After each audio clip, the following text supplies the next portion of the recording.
Sounds Hi, good. everyone. Everything's good. We're good. Hello, Dichotomy ears. Welcome to a brand new week. Look at you, Dichotomy, you got wait. ears? So Dichotomy, do you have ears because you now have like classic person hours, or because you're just the boss now and you do what you want? I'm not giving Mars. Unfortunately, already knows all of them. We've already talked about them. Yes, I hello, tried Astruck. my hand at guessing. You and Dichotomy are the same color. Ah. Oh no! Style. Ooh, there you go. Hello, Oh, Mason. we're very on with the puns tonight. Hi, Amazing. Hello, Estruck. I see. Dichotomy. So you get the headphones John, in, hello. and you only have to be ready to help someone. You don't have to be talking with peeps. How cool. That is Hello, nice. John. Nice. So epic. So epic. But yeah, I just wanted to show off the eyes. Not like any of you probably didn't see them if you're into Discord, but I'm very proud. They feel cool. I have learned some Ori's been things. studying. Why am I being Zeta? Yeah, Penguin. I did, Mason. I did a little Google Discord react. You drew the houses. Yeah, guys, if you haven't had the Discord update, meeting Addie for the first time. don't get it. Everyone is saying just it's kind of bad. Force you to get the update. So I learned that I can do shenanigans. If anyone wants to hear how to do shenanigans to not make Discord supposedly update automatically, I can help you. It literally just updated. No, I'm sorry, Dichotomy. Mine Penguin, I'm updated assuming as it's well. updated for you as well. Oh, yours looks bad, Mars? I think it does. I gotta be honest, I'm kind of indifferent to it. Really, Dichotomy? Everybody else I'm hearing is like, this is shit, we hate this, it's ugly, Discord's ugly now. Why is it so bad? Like, what's the reasoning? It's, the way the, like, icons on the left look being squares, I think, is really against it. They're smaller as well, to my understanding. They're definitely smaller. I noticed then, that like, immediately. That's, like, a big one. And then having, like, the stuff at the top is kind of weird. You see how, like, the icon is at the top? Mm-hmm. Those are the big differences I see. Oh, and how the text box at the bottom is. It looks like everything's kind of shrunk in a weird way. A little bit. I just kind of dragged out the, one of the borders, and now it's tolerable. The dark nodes color is better, at least.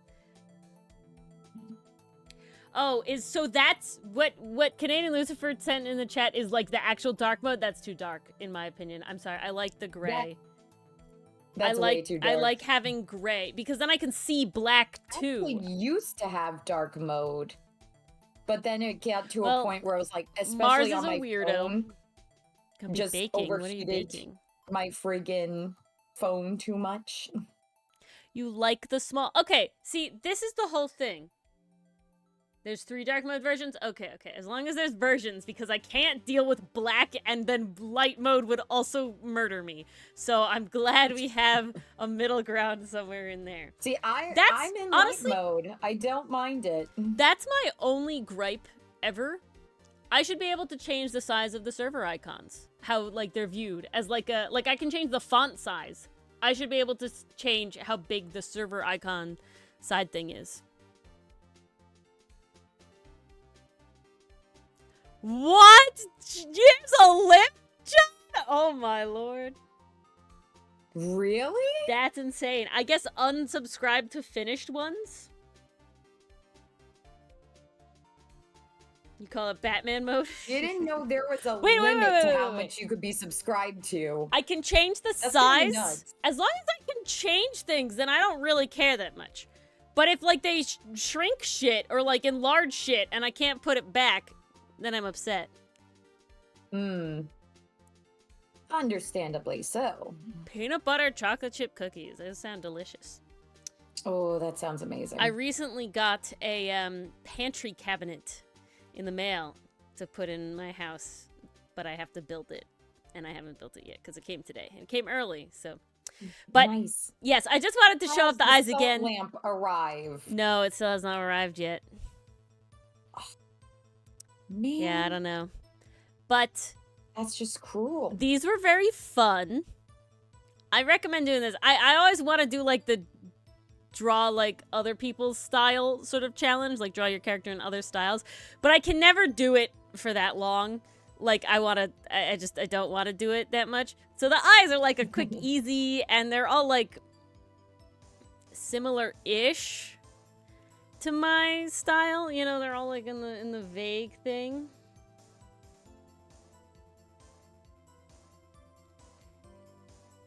It's still your hard work to read them all. Yeah, make another account, John. That's your second option. That's what you gotta do. Those are the two And options. hey, with that second account, please subscribe to Outcast. Yeah, again, double subscribe. There's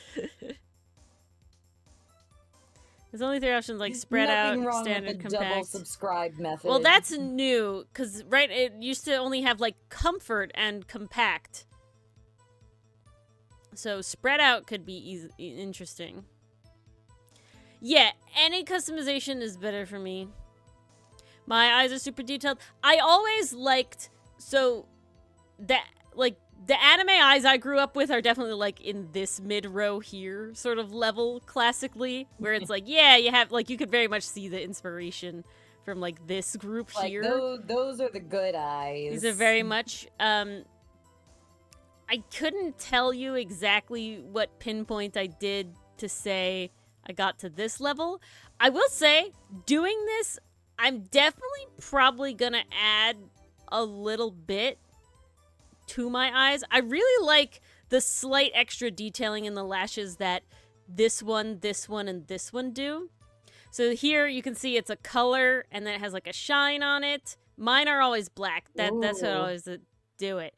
But not a bad idea. And then these two, this is a very dark color, but with the slight little like hatching here. I do like that a lot. And then lastly, this one where it's like an outline, and then it has like the slight gradient on the edges, I also really like. Ooh. So we might be playing around with those. Are like the main differences I see. I don't think I would really go crazy into any other level of the actual internal eye. I think they're very beautiful. Like this one's honestly gorgeous. I love the Apothecary Diaries one. I love, you know, this eye is what inspired me to do this. I saw Dr. Amaku's eyes and I was just like, this is a really cool like shading method. I want to try it. Never seen anything like that before. So I really liked it. Really pretty. Click's eyes are really interesting because while the eyes mean a lot to the story, they're honestly very simple. So it's very interesting there. Same with Dungeon Meshi's eyes not having any highlight. None of them even. Like I looked at all of them. They don't have any like extra little white highlight. They are different though.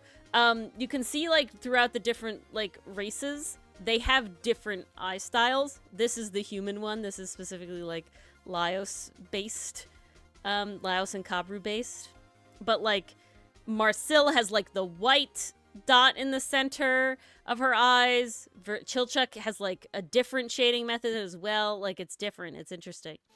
I kept trying to do a Demon Slayer one, but they're just so different, and there doesn't seem to be like a rhyme or reason, if that makes sense, right? It's not like the young ones have like this sort of eye, or the old ones, or like all the butterfly ones have like this sort of, you know, or the demons, like it doesn't seem to go that way. Tanjiro, Zenitsu, and Inosuke all have very different irises. Like, you know, and so it's just like interesting. There was like one thing very unique and incredibly stylized. Yeah. And so because the stylization, I really wanted to do it. But yeah, 100% pastry puff. It just makes me love the series even more. But I definitely think doing a little more something with the lash line, because I also will say, I liked seeing how they gave a little more lash to it. You can't really see it here. This is the Windbreaker one, but they have like the lashes on this side too, which I really liked. So like having a little more lash going on, it doesn't make it was feel nice. very full. But seeing, like how the lashes are here, just sort of seeing how they do the lashes, especially if the eyes, like, in the references were, like, half-lidded, it was, like, very interesting to see how they get it done, and I liked that. That is definitely helpful for me. We definitely have simpler lashes for our characters. Yeah. Hello. Welcome, welcome. I definitely like that. I don't think I'm gonna change up the iris itself very much. I'm pretty happy with where it is. I like that. I gotta be honest, Ori, I only know how to draw our characters' eyes one way. I would do it again, you know, but... you might have to teach me how to do it. I might have to take an Ori Eye Course 101. We're gonna do anything there. Because while I like a lot of these, they're sort of in the, this is a lot more work than I really feel like, and I like where the eyes are. What was also really interesting... the Amiku one, I never realized how detailed they were. Yeah. They're pretty. They got a lot. The two ones that have, like, the most stuff going on are Amiku and freaking Apothecary Diaries are, like, nuts. Like, in the zoom-ins. Though, because they are cut from the same cloth. Yeah. And then I will say Freeren's eye style are, like, really interesting because they have this, like, counter color shadow on the top to add, like, another color to it. It was, like, a very interesting thing going on. So, very interesting stuff. It was also interesting. I didn't do it here because I was just using the colors I used for Hotsun's eyes and then, like, mixing them in between and then adding, like, a little bit of different if there was, like, a really wildly different color that the style had. But, a lot of ways, like, they color the eyes is also different than mine. Like, the choice in colors, like, just being more vibrant and stuff versus, like...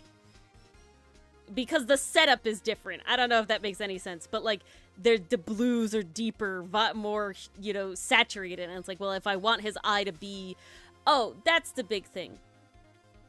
Technically, Hotsun's eye color is this light eye color, but the vast majority of it is always filled out with this darker eye color. So when you zoom out, you're seeing a lot more that it's a darker blue, necessarily, versus when you look at, like, how I colored...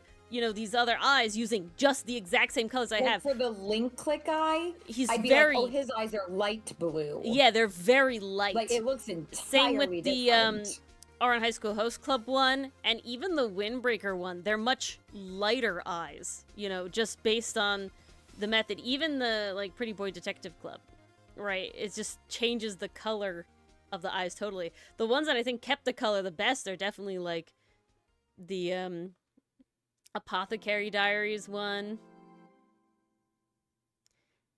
Very interesting stuff. I probably will do these same ones with Milano, just because Milano has a very opposite eye shape to Hotsun.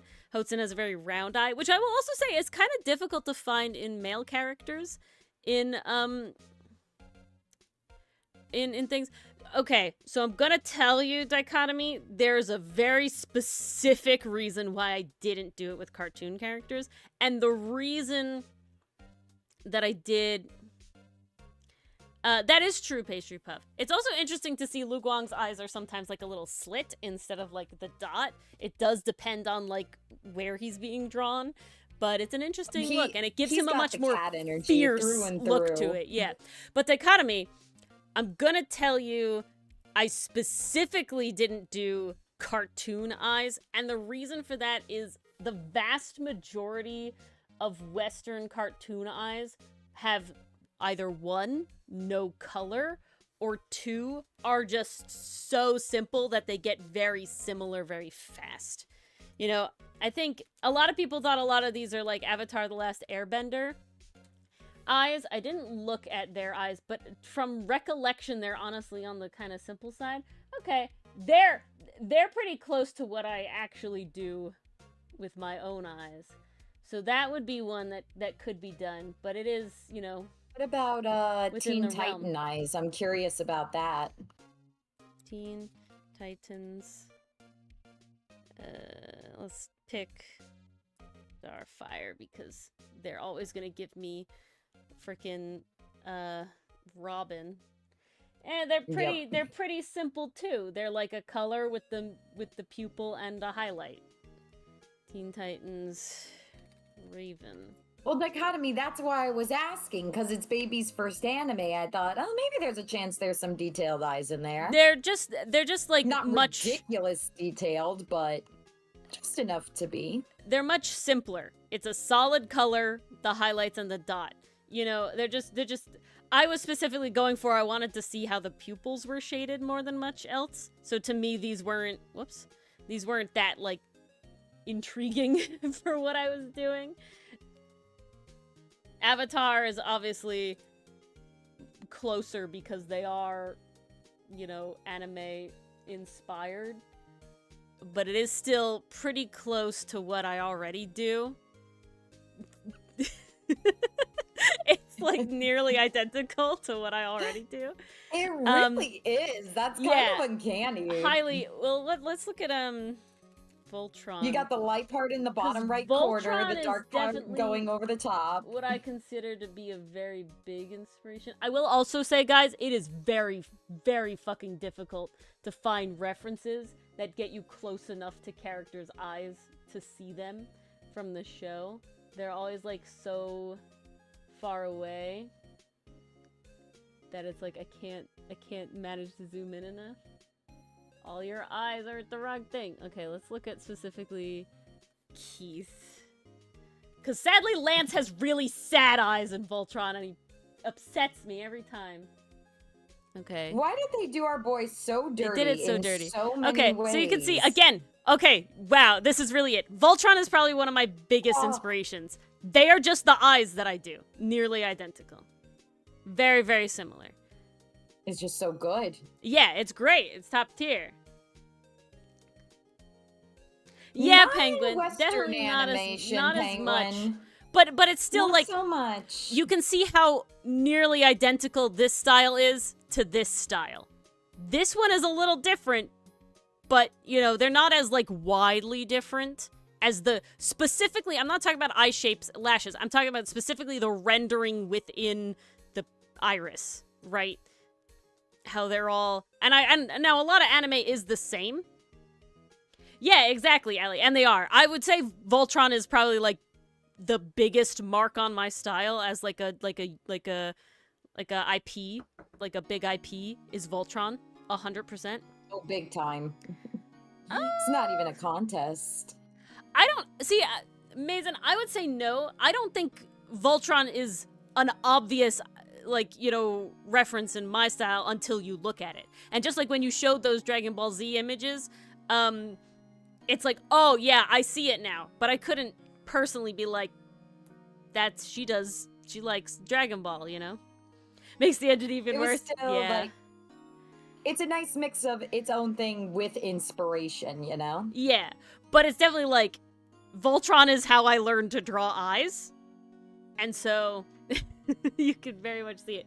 But then you go to, like, did a lot of fan because then I'm thinking about, like, Gravity Falls. They're all just black dots. You know? There's not a ton going on there. They're all just the black dots. Even when you go... Adventure Time. Adventure Time, literally just dots. No white of the eyes. Like, most of the black time. Dots. No, what was the other one I'm thinking of? Owl House. I don't think Owl House's ones were too complicated either. They have color, but it's definitely very just, you know, very simple. I mean, they have a color, did need to a have pupil. A little more color, because they did Ida's eyes changing color when she gets true. Turned into the beast, like taken away. But so they have a color to help convey that moment. The pupil and then the highlight. You know, so dichotomy. All I'm trying to say is that I specifically didn't choose cartoon characters because I knew they were all going to be, to me at least, particularly uninteresting. And I was specifically, like, I was inspired by this eye originally that I took from this. I was literally watching Dr. Amaku, and there's a close-up moment, and I was like, wow, those are rendered really nice, like, in a really fun, kind of, like, extra detailed way. And I'm like, all right, there's a lot of, like, anime that I really like the art of. See, that's the other thing, I will say. In anime, I find a lot of it to be, not all of it, but a lot of it is very beautiful in the sense of like that's like the art is part of it. Not all anime, but like a lot of anime. And then when you have like Western cartoons, the style is more of it than it being like Gravity Falls background. See, okay, now you can tell that's where most of the budget went. Yeah, Gravity Falls backgrounds, big inspiration. Steven Universe as well. I like how it's like blended together styles. But see, then dichotomy, then that leads me to the other thing. I specifically did eyes because every time I've tried to do like a style study, I get bored and frustrated. I'm done. I'm like, I want to draw my character my way. I don't want to draw it a different way. Even for artists that I'm like really like usually I do style studies for like individual artists, not like shows necessarily. And so it's definitely like I want to do it my way. I want to do it my way. She wanted her way. I should have a style study image here of, I think I did it with Milano a while ago, so it will be old art, but it was of like artists that I personally like enjoy. Let's see if I can find it real fast. Hairstyles, Milano Doodle styles. Style experimentation? Is that it? We're going on a deep dive tonight, you guys. I don't think this is it. Can I open? I would like to open in file location, please. Thank you. No, it's not that. Where would it be? It was like, if I type that somewhere? Or is it just in conservatory? My whole things are like all over the place. I thought I did it with Milano. You gotta get organized. It is organized, but the problem is that just like taxonomy, dichotomy, just like taxonomy, something should be in two different places, and it's where did I choose to put it? No! Where did it go? Yeah, really. Is it here? Here? No. Is it... Oh, Allie, that must be one super stylized character then.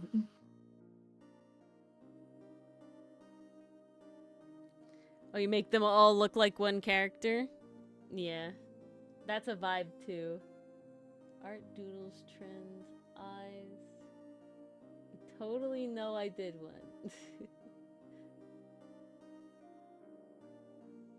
Seriously, where did it go? I know it was on the computer, you know, like I know it was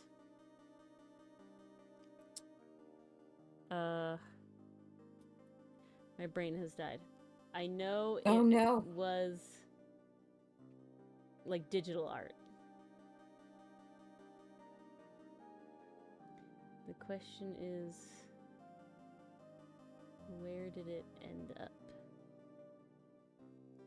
We may continue doing Axus. That is the goal today. We will do Axus today.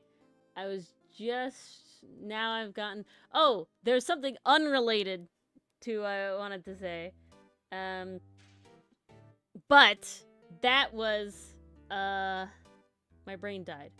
Bring it back, bring it back. Oh, no. Bring it back. So because when Rage Paint Games was on collabing with us last week, we got into a little bit of a talk about Art Fight. Which is so fun. Go watch the VOD. Yeah, I was trying to... We'll definitely do that again. She's excited. We're excited. Definitely will be a thing in the future. I cannot wait. But... My brain has died. Hold on. You ate the art! Oh, no! You ate it! Oh, yeah. You don't eat it. But we have to thoroughly digest our art around here. Yeah. You gotta let it digest. No swimming an hour after eating your art. Okay, very important. But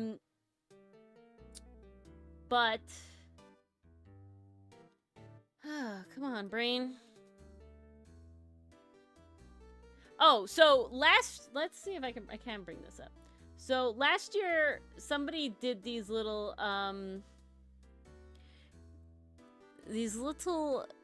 pixel art, like, badges, achievement badges, that were just, somebody made these badges, and they had them for each team, right? So a sniper for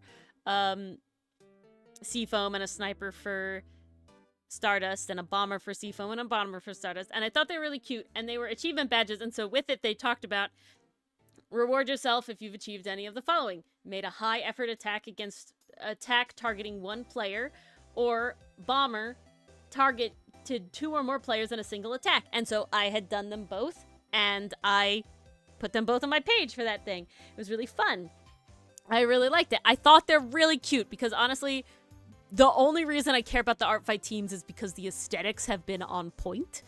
You know, the aesthetics are always on point. They really have. And having the aesthetics carry through. I don't think they've ever had a miss for the aesthetics. Literally everything is just top tier. And so I love having them on there. And so I thought, what's a cool way, especially for our community and possibly even Rage Paint Games community, because Rage was interested. I was talking with her on her stream about it just before this stream. And I wanted to make our own achievements or quest. I was thinking maybe quest was a better idea than necessarily like an achievement. I felt like a quest was sort of a more fun thing. And I'm trying to think of, and then, you know, have those ideas ready for badges to make so that when the teams are announced, we can immediately make, you know, rather simple doodle, you know, sort of stuff. Sadly, I'm not a pixel artist, so I can't do pixel art like this. But having that, I thought was fun. So I was curious, especially for those of you who have done Art Fight, but also if you haven't, like, or if you have no idea what Art Fight is, I'll explain it. But things that, say, you would think would be cool quests. Right? I'm thinking, like, so I have a tradition now. Here. I have a tradition now, and it's like I draw a Catboy every year. It's only a tradition because I accidentally drew a Catboy each year. But so it could be like a quest, like draw someone's OC who doesn't have any art yet. You know, like that could be a fun quest because like the goal is to be like community driven. Absolutely. Yeah, exactly. So what kind of, you know, quests would you do for that? Annual Catboy. No, it's annual Catboy, and it's annually drawing my one cousin. He's on Art Fight, and he has a bunch of, like, OCs with horns or antlers and stuff, and so I was just like, all right, gotta draw a different boy with horns every time. And so it's on point. But, okay, I really want to find this, because it wasn't bad. Like, they were okay. Style swap? No, that was on stream. That was interesting, though. It was. It's a good time. I've drawn and liked. what a thing. Oh, they're so old.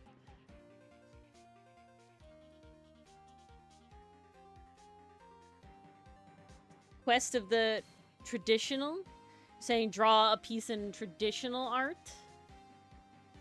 That could be interesting. I've never done a traditional art fight. Sadly, whoever gets the traditional art, it will not be rendered to the same level that I do.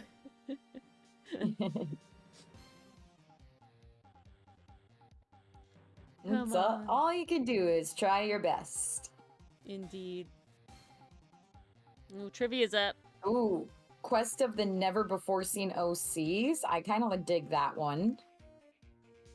Draw a piece in a weird medieval painting style. See, I don't want to go so... Okay. I like the enthusiasm. I think the concern I have is that in Art Fight, a lot of more the goal is, like, just to have fun and give, you know, like, pieces. So having to do things in, like, different styles, I don't know is necessarily the vibe I'm going for. Because it's like... I see. Okay. Like, okay, we're gonna start with two things, and they're gonna be very selfish. Because the main thing is, I don't want to try that hard. Do we understand? I don't want to try so hard because the reason I get a lot of done with art fight is because 90% of the time it's like I'm doing it in the way that I want to do it, right? So it's less, I feel like for me personally, yeah, in my own style, like it's very low stakes, you know, doing like the front on, that sort of thing, whatever. And then if there's an OC that particularly catches my eye, like, you know, that sort of thing. I think we're all understanding dichotomy, but I think that this is not exactly what I'm looking for. So the example is like, okay, I think going with this, like the sniper or the bomber, right? The bomber is made an attack with 2 or more peoples in it, right? So that has that is an art fight sort of specific thing. You attacked, you know, with an attack that had 2 or more other people's characters. That's something you can do in any capacity. You know, you could draw 2 headshots on the same page. You know, you could do whatever. It's like very light on the effort, if that makes sense, right?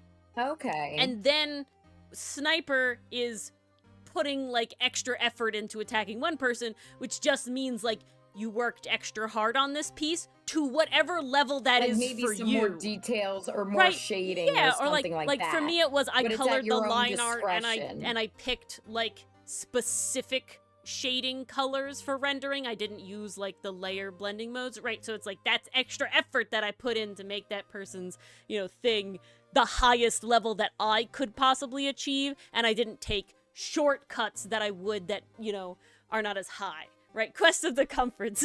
Yeah, exactly. So for me, I'm more thinking along the lines of like draw someone's OC, like okay, right? Like so for me, I'm more thinking like I said, attack an OC that doesn't have any attacks, right? Like, I feel like that's a big one, right? You know, you find someone and draw their character, and that character has not been attacked before, right? I feel like that's easy, you know, in the sense of, like, you don't have to go out of, like, your style or whatever. You're just you're doing the same exact thing you're doing every single time. You're just putting maybe a little more effort into giving somebody something that, you know, they weren't getting anything before, right? Those sort of thing. The color scheme is interesting, dichotomy. I'm not against that sort of thing. It could be interesting. So that's like the big one going in my head. Other ones in the same vein of that. I'm thinking like I really liked somebody draws a random character with no means of combat. Free XP. So you can't, so it's tough. You can't draw a character that doesn't exist in the sense of you can't post that on the site if the character doesn't exist. That's how the whole thing works. So basically, really quick rundown of how art fight works. You are on one of 2 teams. You have your OCs with their references on your page, and everybody else has the same thing, has their OCs on their page. You pick an OC, usually for another team, but it literally doesn't actually matter. I don't care about points here. You pick another OC, somebody else's, and you draw that, and then you upload it as an attack, where you input the artist's name, the person whose OC it is, and then the OC that it is, and then you attack them, and they get notified that it's like, oh, that's fun. That's a good one, dichotomy. I was definitely thinking about that. I did that with Sinit because Enthuse actually found 2 other artists that had Bamboo Shark OCs. So I drew the 2 Bamboo Shark OCs with Sinit because that was fun. So that was something I was thinking about as well. Draw your OC's twin, right? Like doppelganger, right? So somebody else's OC that looks like they could be, you know, very similar to your OC. So I think that's definitely in that similar vein. I like 2 different options, though. I should be writing these down somewhere. Yeah, that's pretty fun. Yeah, we gotta keep a list. Some of these are really good. We'll put this in Ace Toonie event plans, and we'll call it Art Fight Quests. That's what I like calling it. So we have Cameo Quest, which is, let me format this better. I'm better than this. Cameo quest. Draw your OC with interacting with the target's OC. Beautiful. I also liked the one I said, but we need a name. The, like, first! Hashtag first! Be the first to attack a specific OC. And then the other one, I like the doppelganger one. That's a fun doppelganger one, Ellie. That sounds like fun. Yeah, so let me do... Or AU twins, is also fairly simple, twinsies. too. I like that. Twinsies. Twinsies, yes. Find an OC that resembles one of your own. And, like, in any way. Like, it doesn't matter. Same color hair, same color eyes. Like, we don't have to be, like, they're identical, you know? Like I did with Sinnet. They didn't look anything alike, but they were all bamboo sharks. You know, that sort of thing. And that was the only connection needed. Yeah, exactly. Small connections. Oh, we're saying that for the first Allie? Okay. Cameo quest is... I'm glad it sounds fun! I hope everybody will participate. That's why I want, like, a good amount. I'm thinking, like, no more than 10, because I will want to draw them with the two styles. I really like how, like, they give them both options for both aesthetics, right? So definitely like that. I'm trying to think of how to word the AU one.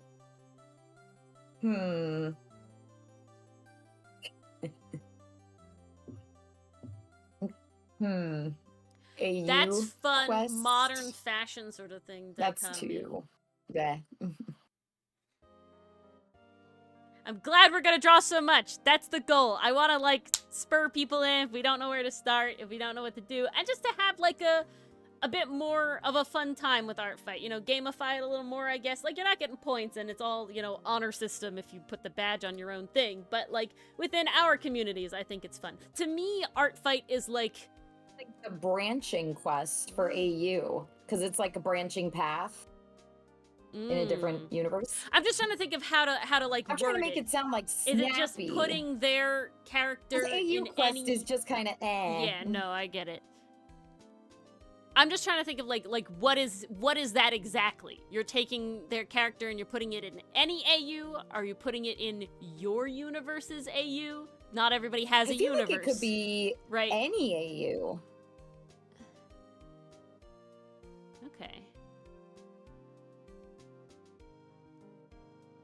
Doesn't that make it way more accessible, people? Yeah, it does. AU. Quest. Draw them swapping clothes. That's a fun one, too. I like these interacting with your own OC fun. Coeust. Coeust. That's hard to say, dichotomy. I'm gonna put these as like little,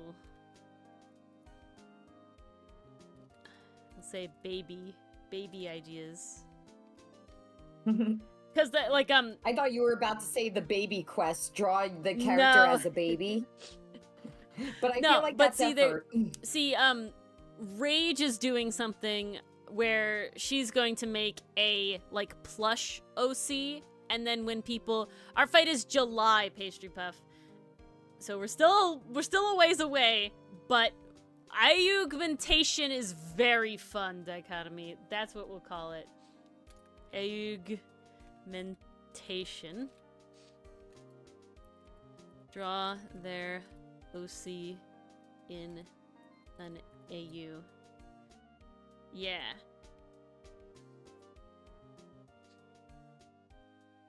Oh, Estrock. You guys are the same color. I need to show you. You guys are the same color, and you're both Twitch, so it really screws me. Look at how y'all are the same exact color. You don't need to change. I'm just saying I am always going to confuse you because, like I've said in the past, after a while, your names just become symbols to me, and the color is definitely, like, a large part of it.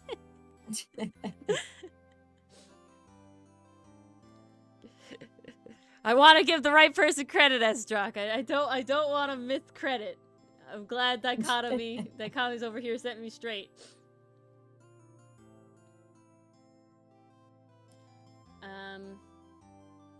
I lost where I was because I looked at other Discord things. Oh, I liked the style swap. Style swap. Oh, that's a good one. Style swap. Yeah, draw an OC in your character's outfit. And then I'm gonna say maybe this is like augmented version, right? Like level up is what I'm gonna call this one, because then you can have like the leveled up version is draw your OC in that OC's clothes with them, right? That's so. Oh, I'm gonna do that as well. Yeah. And so Twinsies has, like, leveled up. Draw them together. Draw them together. You can't really do cameo without in a non-leveled up way. Ooh, and same with augmentation. I'm gonna do leveled up is draw them in your AU, your world's AU. Oh, that's fun. Draw them in your AU. Gotta grind some levels. Yeah. Yeah. Name color Penguin. And sadly, Penguin, it's only on Twitch. The YouTube peeps, I actually have to look at their names. However, I will say the difference, the YouTube peeps have capitalization and spacing. I know Dichotomy has an underline with capitalization, but I don't know. They're also just all like a gray. Is like extra. I guess it's more like if Dichotomy is around a lot, I'll probably like start being able to differentiate, but because you're like Dichotomy hasn't been around for a little bit with Esdrock at the same time, I'm gonna have to get used to it.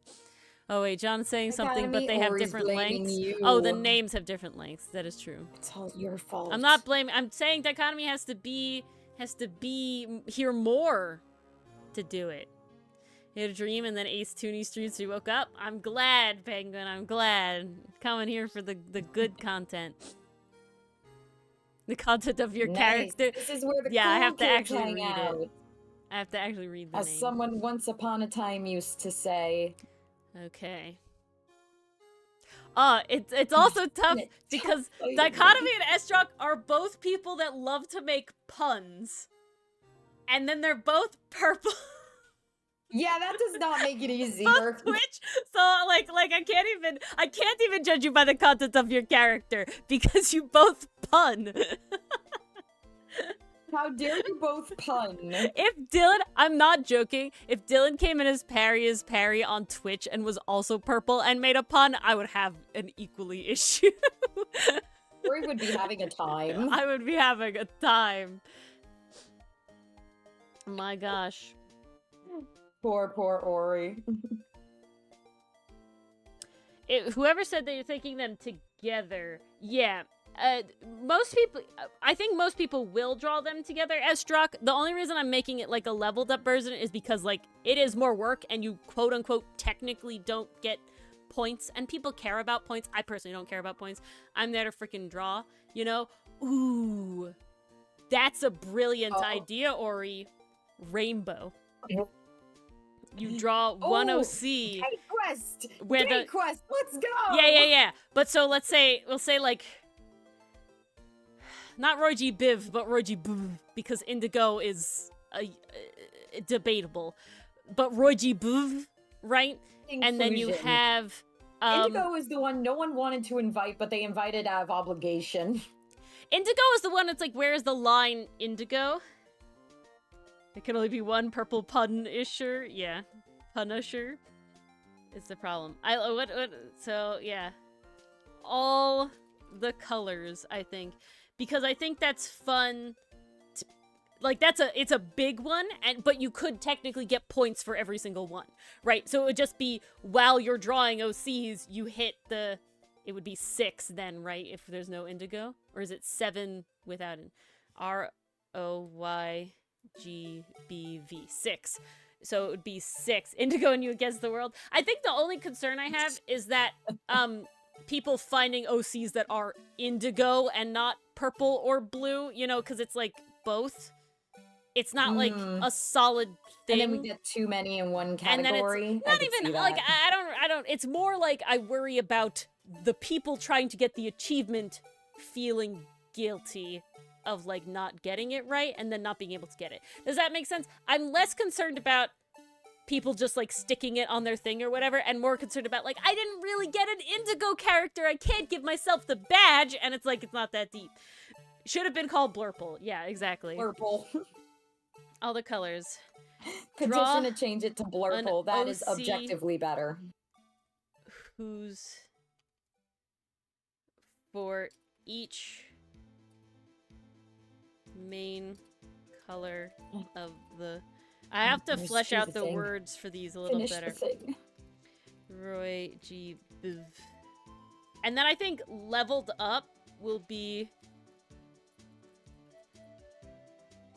include black, gray, white, brown, and pink. Include black, gray, brown, and pink. I think that's fun. 6, and then so you make a total of 10. Inspirations of reading. Okay. Don't most languages still referred? Yes and no. I find a lot of languages care about what it is. Recently, I learned that technically, in translation purposes, in Japan they call the green light, which is obviously what we call green, blue. Like a stoplight. The green light is ao, you know, whatever, which is blue, versus midori, which is green. And then there was something else that was also blue instead of green. Like, it was just like, what? I can't remember what it was. I'm trying to remember off the top of my head. I think a lot of times... is the most yeah. easiest one to remember. There was... and I don't think it's necessarily that they don't have... that they refer to it as the same word. It's what they consider green versus blue is different, you know? And that's what's weird about it. Because I know in certain languages it's like... there's the blue of the sky and the blue of, like, the water are, like, different... you know, like, specifically. Like, you can't categorize them together. It's very interesting. Color's very weird. Color's very indicative.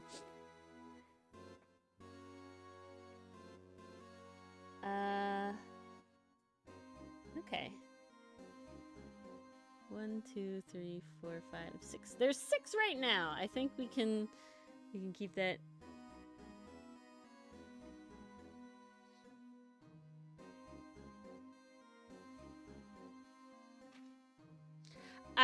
that in certain places it is, yeah, struck. Red is like the good luck in a lot of Asian countries. That's why, like, you know, Lunar New Year and Chinese New Year is all like red colors and stuff. They're actually not. I mean, they are very much, Penguin, the same colors that we have in America, the stoplights. So, like, we would call them green in English. Like, we would go up and it wouldn't be like, is that blue green? Like, we would be like, nah, that's the green light. You know, it's not like, their green light is... but it's like... they call it blue.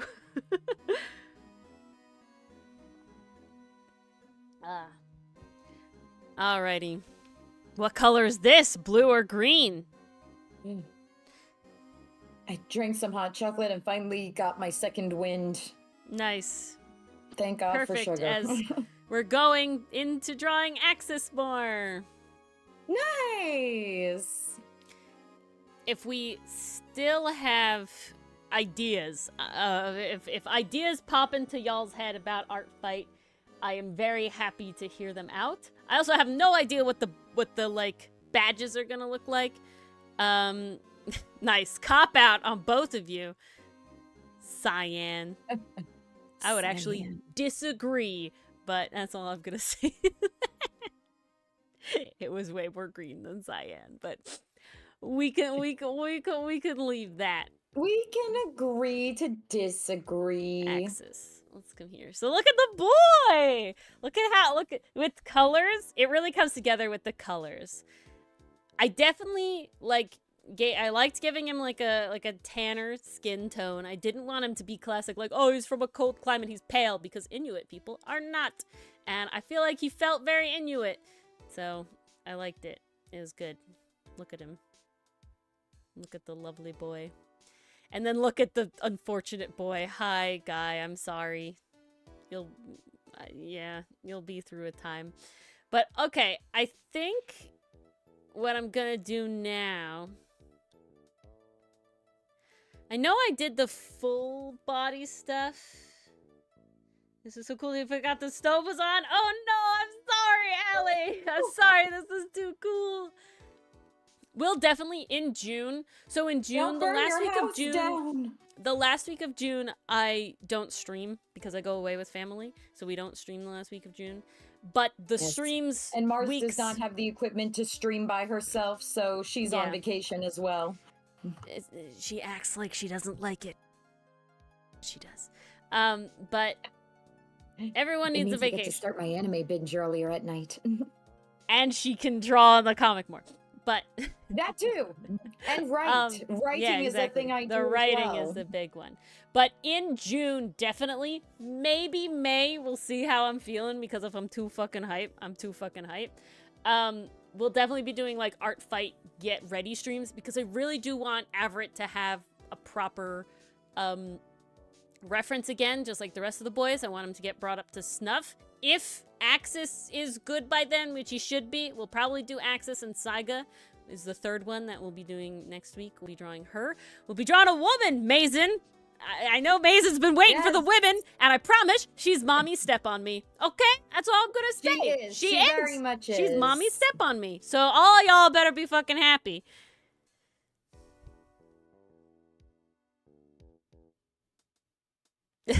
Yes, dichotomy.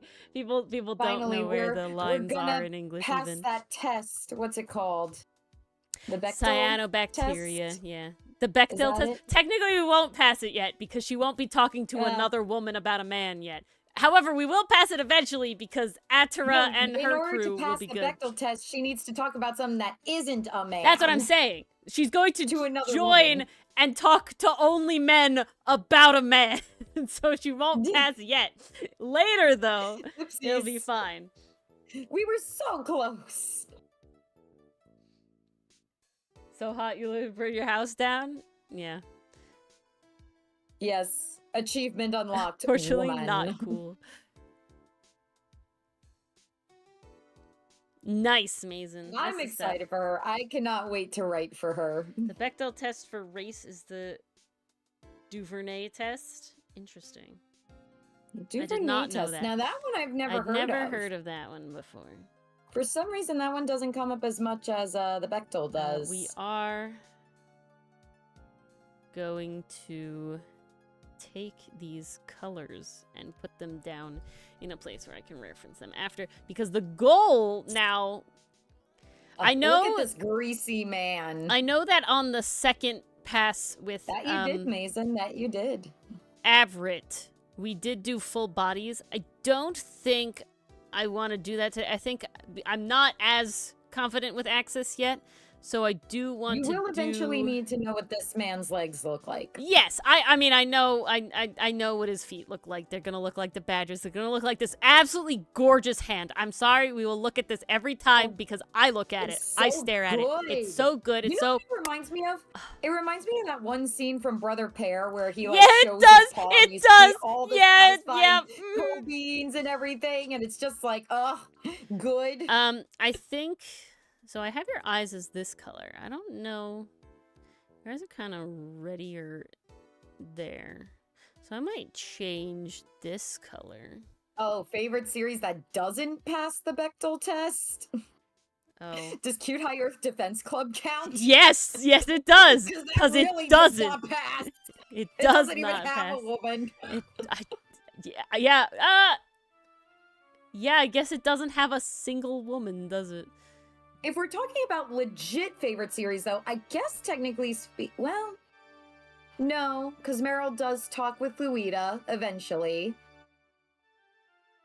They do talk a bit by the episode. Yes, while they do talk about Vash, they also talk about, like, the purpose of the greenhouse. I think Mashley is a good one. I think Mashley fails really bad. Yeah, Mashley doesn't pass. Does Mob Psycho even pass? I feel like very few actually pass, if I'm being honest.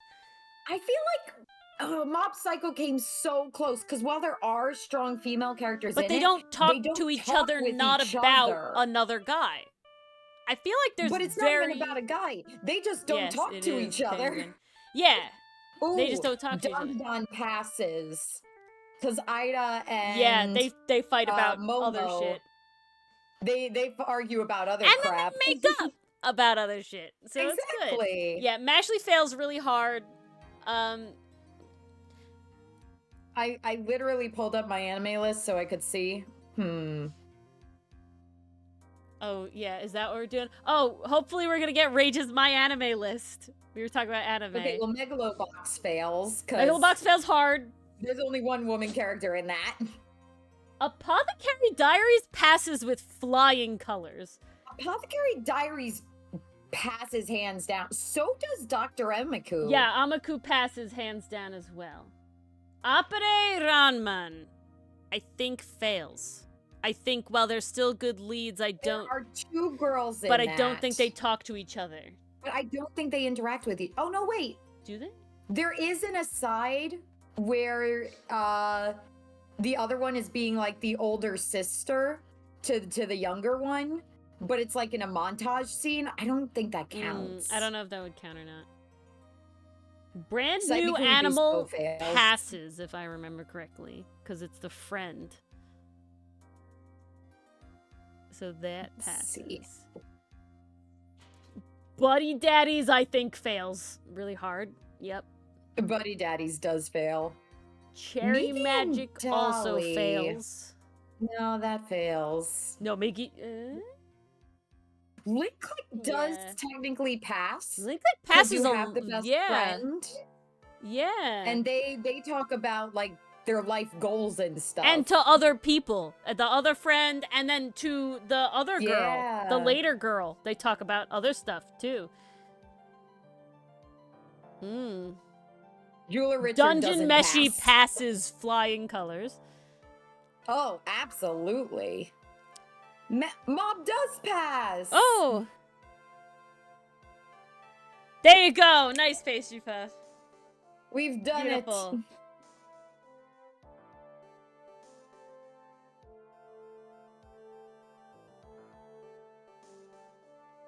Yeah, I think the big free run passes really well.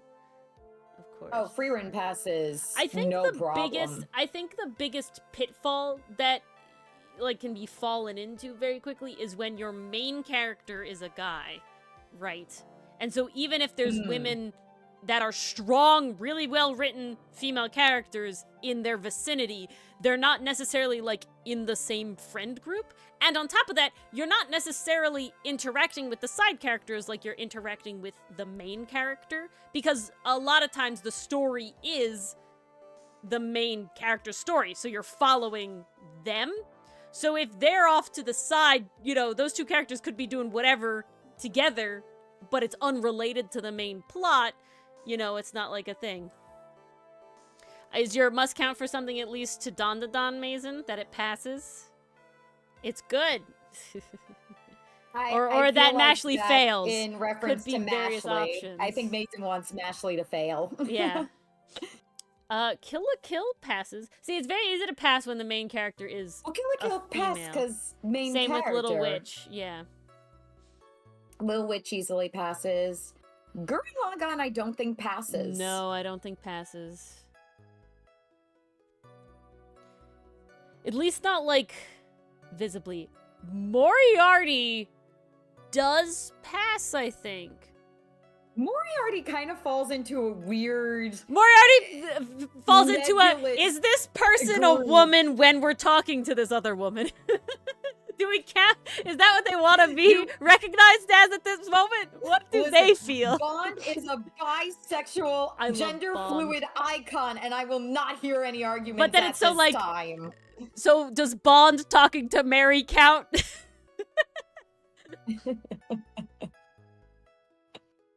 I want to say yes. Yeah, exactly, Pastry Puff. The Dervany test. Okay. Oh. I think no worries. We can pretend, Mason. I think technically Outcast easily does because, like, I've specifically made it Look that, at like, them. Yeah, they're all different colors. And they can, it is, there's always, like, there's an argument that people do have about being, like, racially ambiguous characters, and it's like, I don't know. You don't find them to be ambiguous at all. Like, look at them. There are certain characters that I have put in specific effort to make, like, certain races, but then there are other characters that are like, you just kind of fell into this, and I'm, now this is what you are, and I accept this, and I will forward that you this way. It's like, this is the vibe. This is the good vibe. What's informal? The Dervany, both of these tests are informal, and both of these tests technically are meaningless in the sense of that they do not make a piece of media good, progressive, or bad, or non-progressive, because you can literally, like, put two female characters in an aside in, like, a, hey, what's the weather like today? It's bad, and pass the test and still be, like, incredibly terrible of a show in various... Oh, yeah. Various ways. It's honestly a really rough way to quantify. Yeah, Pastry, maybe. I think it does. In a piece of media. I feel like we need an updated version of the test. Honestly. I will say what I'm most proud of is the body diversity in Outcast as well. I know the boys look a certain way, but we have Karen and, like, now we have Axus, and I'm just very, very happy about it. That one's all you, Ori. Well, I hope I'm writing them in a way where their personalities feel diverse. I think so. Because that's what I was worried about, where it's like, hope that no one's like, oh, well, this Sinnott line could have come from Ferrix, or this Ferrix line could have come from Milano. Nah.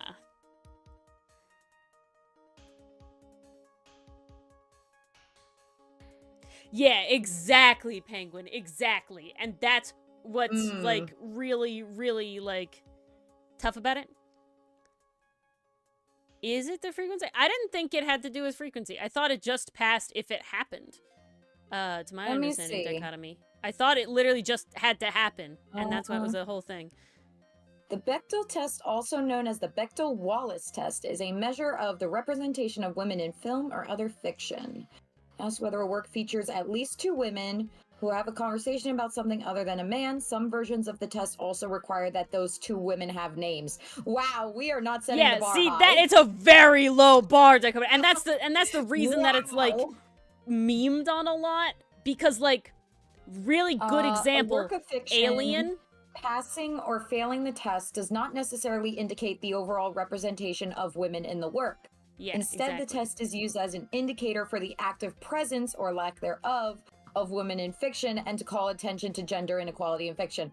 So, kind of looks like, it's kind of are these two women here? Check. Are they having a conversation that isn't about the man? Check. It's usually used as a meme, because really good example, the movie Alien obviously fails the Bechdel test really hard, but Ripley is a, very formative character in where we've gone in the thing for, like, female leads and, like, all this sort of stuff. So it's like, it's mostly done as a meme. So this is interesting. I was looking up the pass and fail proportions. That's funny, Pastry Puff. And quote unquote yes, from Wikipedia, if passing the test were mandatory, it would have jeopardized half of the 2009 Academy Award for Best Picture nominees. Yeah. It's so, definitely... I want to not believe it's a one-and-done dichotomy, but it kind of sounds like it's a one-and-done. It really is a one-and-done. It really is a binary thing. But what I think is super interesting is it really does show it's very difficult to make a set of guidelines that show sort of what makes a work of media like progressive or, you know, I don't know what the other word I want is. Test only indicates whether women are present in a work of fiction to a certain degree. Yep. A work may pass the test and still contain sexist content. Exactly. And a work with prominent female characters may fail the test. Mm-hmm. A work may fail the test for reasons unrelated to gender bias, such as because its setting makes the inclusion of women unlikely. Mm-hmm. A boys-only school. It has few characters in general. What counts as a character or as a conversation is not defined, so it's a little ambiguous. There's various things for other forms of media. Well, we're talking about the original because the joke is that it's kind of dumb. Like it's kind of it's vague and is in a way meaningless and more of like a meme.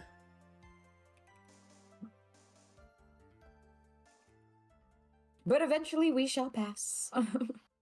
Voltron passes really? well. In Stars in Time?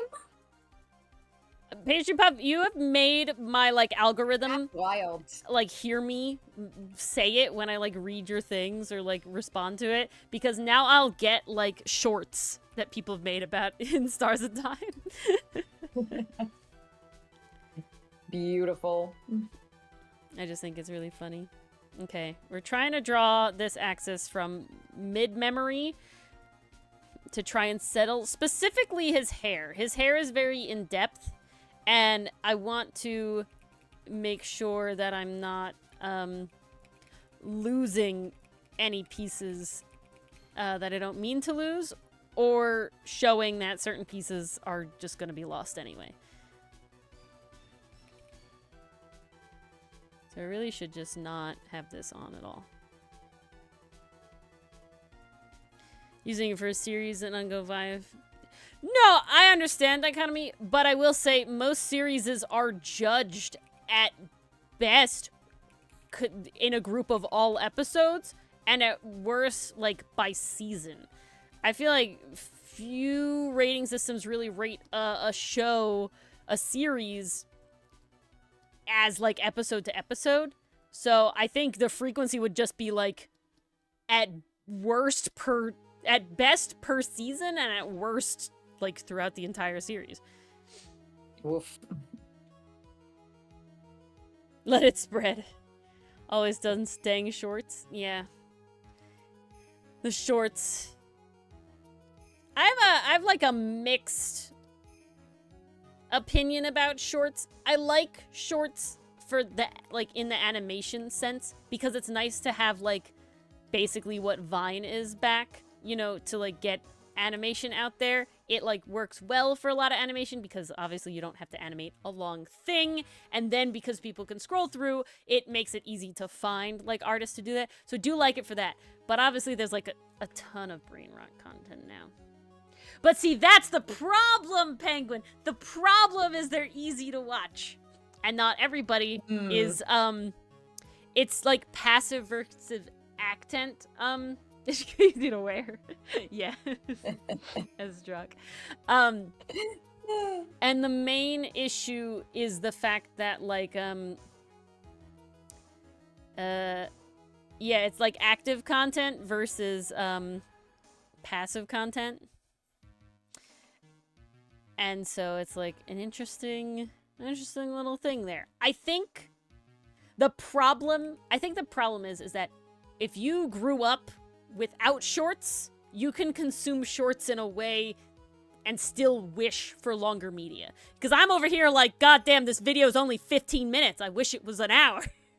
This content creator puts out, you know, a range of 15 to like 3-hour-long videos. Why can't everyone be 3 hours? You know, I'm over here like, give me the long stuff.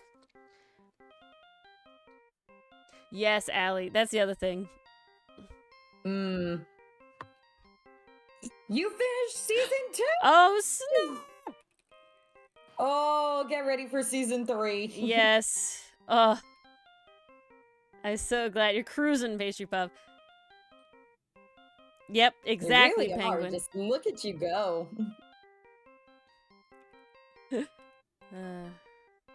No, I was gonna say something. I was cruising through Dr. Amiku for a couple days there. I'm past the halfway mark. Oh, God, I freaking binged the other night. I went all the way to episode 6 because I was just in the middle of an arc where I was like, I can't stop. This is too interesting. Yeah. Shit, when can I stop? When the can I stop? Enzo I couldn't arc? stop until it was resolved. The Enzo arc? Okay. Yeah, then I watched the Enzo one arc. episode after that. The next little bit. I'm behind somehow again. Well, I was going, like I was saying. I was going.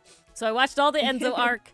And then I ended up, I was like, I watched one more or something, and it was like a 1 episode, one and done sort of thing. So that was nice, and I was like, all right, this is where I'm going to end it. And then I haven't watched any more after that, so. Oh, don't even get me started on the TikTok voice, S-Struck. I hate that sound so much. The one that's kind of nasally and weird? Yeah. And it's like, I told my parents. It's like a deep, it's kind of on the masculine side, but it's like nasally, and I hate it. Yeah. And people love to use it with dog videos. Like, they'll make that their dog's voice. Why like, is... I told my owner today that they needed to give me more treats. Yeah. Apparently, the owner doesn't understand what I'm trying to say. It's just like, shut what up. happened to voice acting, guys? Just be your dog's voice. Are you not your dog's voice in your own head? Because I'm my fucking dog's voice in my own head. What do you mean? Voice. The other day, this was funny. So guys, we have to wash my cat's paws. She does not lick the back ones, and she sadly gets litter stuck in them and tracks it all over the house. Old lady. She can reach.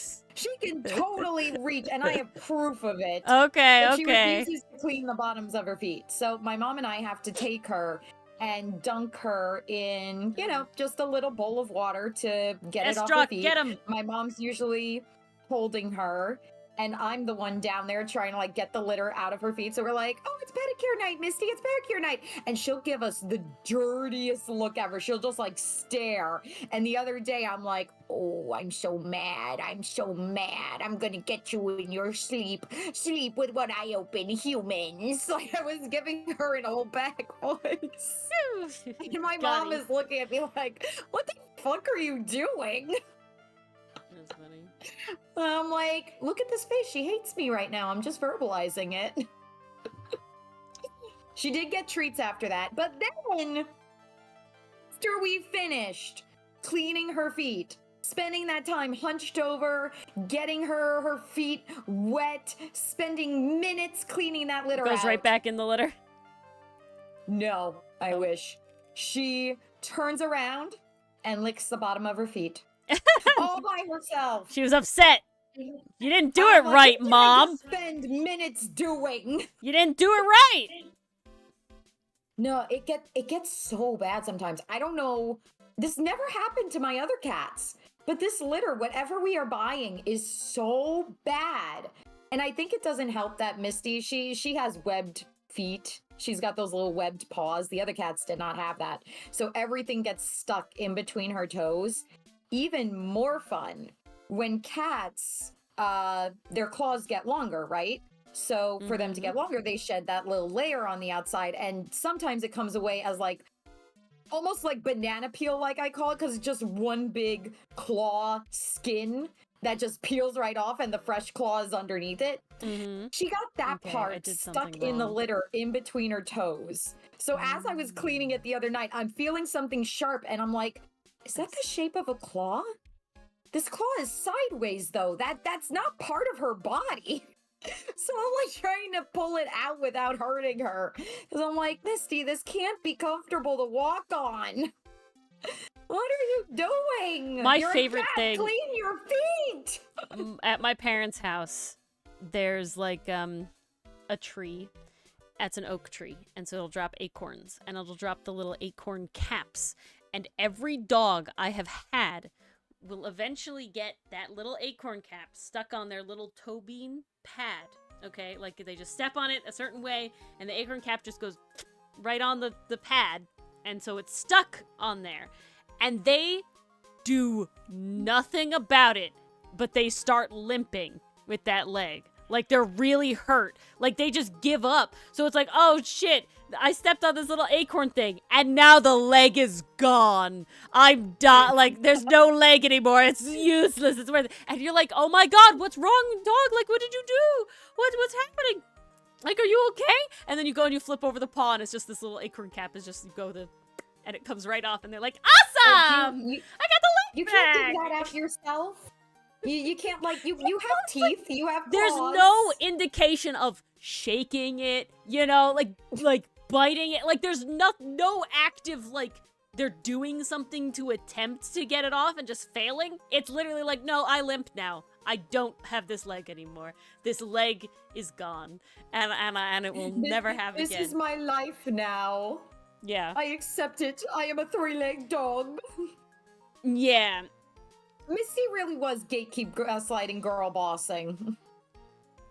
But Okay. I said to my mom, hey, maybe the more we clean her feet, maybe she'll pick up on the fact that she has to do it. Because I don't know a whole lot about Missy's backstory. I have no idea how old she was when she was picked up by the shelter, but judging on what I've seen from her, I don't think she had litter mates or a mother to teach her how to do this stuff. Like a normal kitten. Poor and baby. I don't think her litter mates at the shelter, or her den mates, I should say, helped her figure it out. Because this cat just does not clean her feet. Unless prompted. You got my hairy boy. Oh, I wonder if you were to, like, are tickle definitely him. worse. If you, like, tickled her foot, would she do something about it? Sometimes she does, like, I'll play with her paws. Yeah. Sometimes. I'll usually do it with the front ones because I know those are clean. Mm-hmm. But, well, the idea would be to stimulate There's litter in that shit. so she gets annoyed, like, you know, and you're make like... it tickle so she licks it. Yeah. She doesn't do that with her front paws too much, but she will pull them away from me if I try to do that. Maybe it's it could be a learned behavior, S-Strock. It could definitely be. She also could just, like, not... Like, if her walking isn't any different, she might just not care. You know, like... Well, her walking doesn't change. Yeah. But when she has the litter in between the paws and it's dried, it does click-clack against our hardwood floor. So, like, when she walks down the hall, you'll hear click, click, click, click, click. And that's the litter bouncing off the floor as she's walking. It literally sounds like this cat has high heels. So we're just kind of like, how that's not digging into her paw and driving her crazy, I don't know. Although I did notice her jumping a lot easier once we removed everything. Yeah, less slippery. Less slippery and less, you know, crap digging into your paw pad. Just a thought. You're not right, because I didn't make your chin long. Oh, she would wear high heels. She's got that city cat in her. She would wear high heels, but then she'd complain and make you give her a piggyback ride. She would. Mama, carry me. I told you to wear the ergonomic shoes, Misty, but these look so cute. This was the most fun because this past weekend I was so happy. I got to spring clean and it was great. I got all my spring clothes out, put the winter stuff away, reorganized my drawers, reorganized my closet, got to vacuum my room, change my bed sheets. Guys, I was such a happy camper. It felt like resetting my brain. It was so nice. I cleaned my fridge. And oh, that's a big one. Mm-hmm. Nice. And then I was told, I thought it always looked like that. That it was just a bad fridge. It was just a gross, dirty fridge. And I was like, Okay, No, so this is what it's supposed to look like. Guys, remember this. This is what it looks. This is the normal. This is what a fridge looks like. This is the normal. Take a picture for reference. Okay, Axus, why do you not look correct? The thing was, I couldn't do my sheets for a while. This was originally white. Yes. Yeah. But I couldn't do my sheets in the morning when I wanted to because Misty refused to get off the bed. So it's like, well, I don't want to force her. She's so comfy. So I'll just work around her. So I did all the other stuff.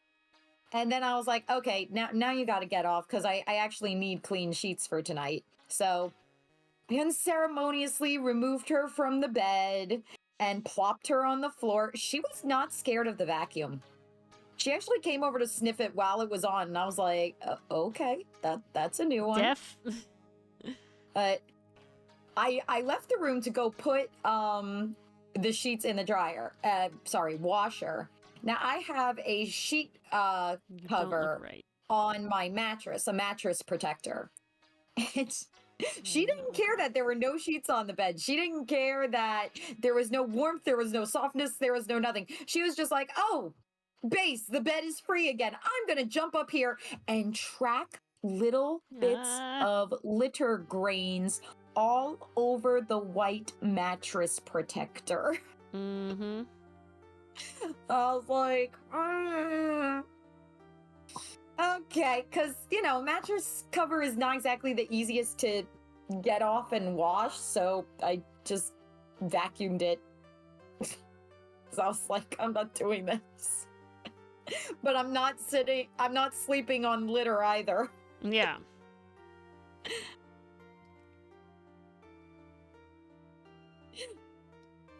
Ooh. Okay. Mother, prithee, carry me on thy person, for my high heels pain me, body and soul, they pain me. Yeah, that sounds like Missy. I swear she talks sometimes. Like, when she wants to eat, you will know, because then she'll go,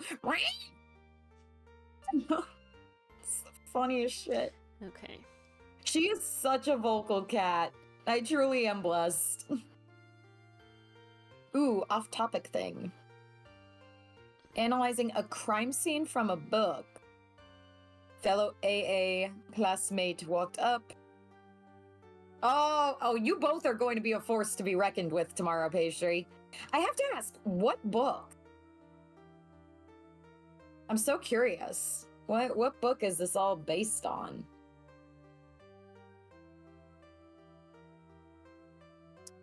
Yeah. Pray tell. Okay, I kind of put him somewhere in between. And that was... we want...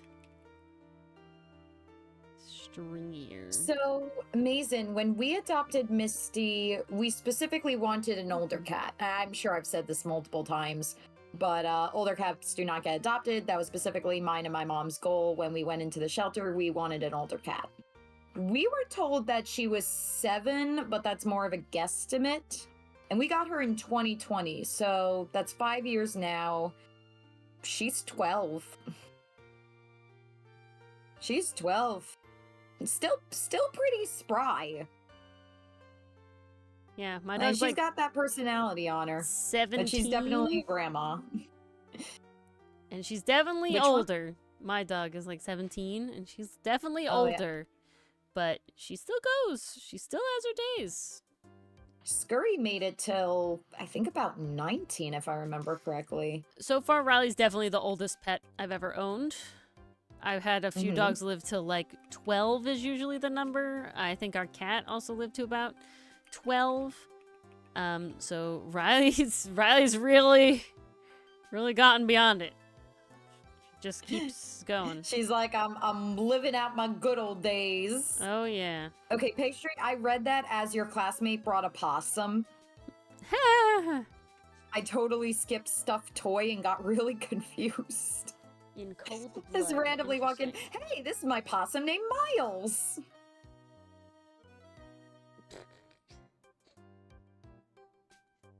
In Cold Blood. Ooh. I've not heard of that book.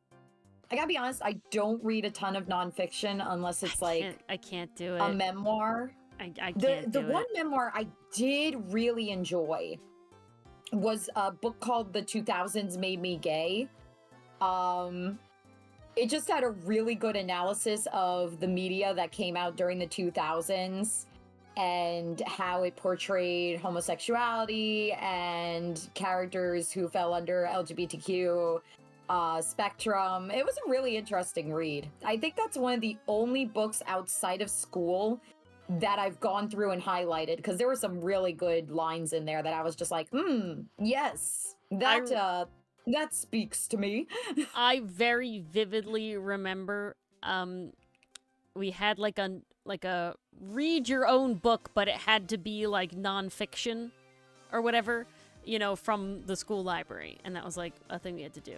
And you would have to read you could pick your own book. And just the vast, vast majority of nonfiction books are about wars. And I don't find war particularly interesting, if I'm being honest. I would like so many other things besides war. But so I went out of my way. I was like, I'm gonna pick a non-war related book. Okay, I don't want it. Unfortunately, it was still war-related, but it was the science related because it was how he got to space. And unfortunately, that starts with building, like, rocket missiles. But that's not the big... It was a really thick book, but I was an avid reader, and I was like, I could totally get through this. It was so dry. And the first, good amount of chapters is, the young life of one of the scientists, and it goes into... not excruciating detail, but more detail that I fucking needed about how he, got with his wife and they did it in a bush in the backyard. And it's like... What? Why? What is this book about rockets? Space? And how we got to space? I know of the pocket rocket, but, why? And I don't understand. And so about... at maximum an 8th way through the book, I was just skimming it the rest of the time. I was just skimming it really bad. There were some other good nonfictions I read. It was depressing, yeah. Yep. I think it's called Alondra's Lilacs. That one was a really good one. What is it about, Mason? Chew on this. He lost his rocket into... Yeah, it's so bad. Can't do it. He launched his rocket into her and close book, throw it in a fire, burn it. We're not touching that. Yeah. It's like, we're done.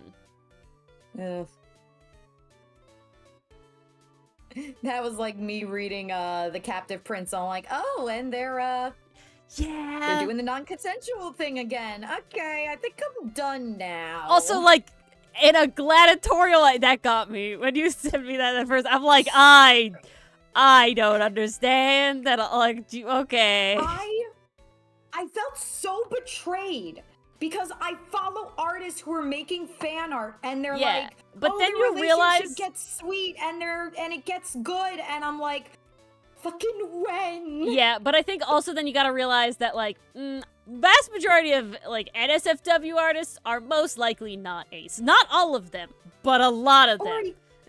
It wasn't an NFW artist. It was the the creator of Let's Cast Off. Yes, they do a lot of NSFW bars. I don't think you understand. I don't think I knew this. Yes, one of their Patreon tiers is very NSFW with full comics and stuff. I did not realize. Oh yes, of various shifts. I think this is the most ace I've ever been. Yeah, really. They even do I don't know. Maybe I'll return to that series someday if I have nothing else to do. I'm gonna tell you, ever. Vast majority. I don't think I have read a BL webcomic. I'm not talking about manga or anything, because I don't know of anything that the Sasaki Miyano artist did, but I don't know. Because you totally read Sasaki Miyano. That's not what I'm saying. I'm just saying, of all the web comics I've read that are BL, I can't think of a single one that doesn't have an NSFW tier on their Patreon or Ko-fi. That's a fair point. Us. It's us. Us. Unless you say A with an ace. I don't know. Nah, I'm pretty sure it's us. Us. We're all asses over here. I'm not talking about you. I'm talking about us. The ace. The us. The ace-us. A modern version of the jungle. Interesting. It sounds like... I remember watching Super Size Me. Oh, they made us watch that in health class like 2 years in a row. Yeah. And I'm like... I paid very little attention. Watching is a large statement for what I did to that. The word watching is doing a lot of heavy lifting in that. Watching. The word watching implies that you were absorbing what you were seeing. And the answer was no. I was not watching it. God, it was so bad. Okay, this is specifically disheveled Axus, which is the one that will be being drawn the most currently. Oh yeah, when you guys first meet default Axus, he's going to be a very we love default disheveled boy. Look at him. Look at this lad. This is the Axus we get. You guys are gonna get greasy Axus. Yeah. Dude's gonna be a greasy. Yes, we're all asses here, Mason. Well, not all of us, Allie. We're not all asses here, but a lot of us are. An amount that always baffles me, just because, like, the statistic, and then to be like, we give enough vibes that we, like, attract all the aces, is like, this is great. I'm very here for this, but I was like, I'm always surprised.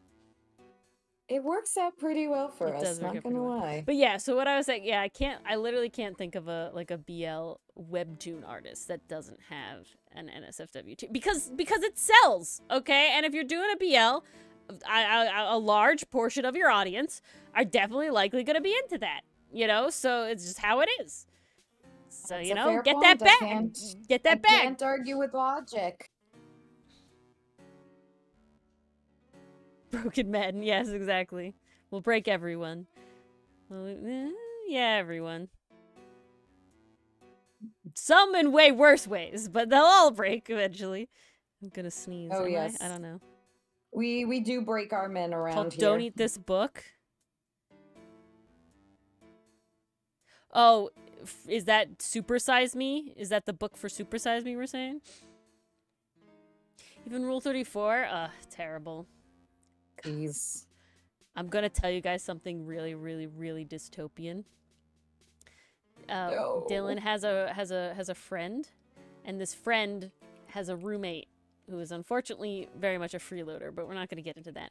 And this roommate has a job, in heavy air quotations, and his job is to train AI models. You don't know this person, do No, you don't. You don't at all. Not at all. Not in any way, shape, or form. Like, no way, no how, no clue. Oh, okay. Okay, and recently it turns out that they're also watching AI-generated porn in order to rank it for how well it is with the prompt that was used to generate it. 0, 0, 0, 0, 0, 0. Terrible. Oh my god. Yeah, it's a really shady job, Allie. Like, it's not like a he's been hired getting benefits sort of thing. It's like getting paid in Bitcoin through like Cash App sort of vibe. Yeah, you know what I'm saying? Like, it's definitely like, I'm a layabout, stay at home, can't get any other job, you know, that sort of thing. Yeah, we do. But then we think about all the fun we're gonna have with Art Fight and the communities that we build together. Exactly. And if there's any AI in Art Fight, they're gonna get kicked out. Yeah, Art Fight has a very strict ban on AI art, and I don't think that'll ever change because it's made by artists for artists, so we're all good there.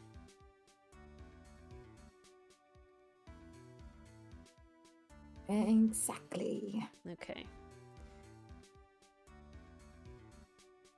I think I'm finally getting the hang of how your face looks, Axus. And I think your eyes just have to be up higher in your face than I was doing before. And that's why it looked so weird. Maybe we'll give you a little bit of this for now. Exactly, it's art fight, not AI art fight. Yeah, exactly. Big difference.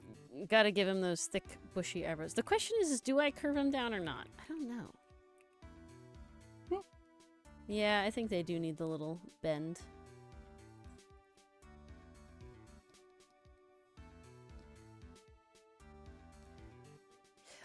Also, lovely thing about my eye art style, it's very easy to do in the sketch format. Because look, done. I've drawn it in a sketch, and my eye is exactly how I want it to be. Well, it really would be like that would not be easy with Amiku eyes. No. So, that is certainly a benefit to me.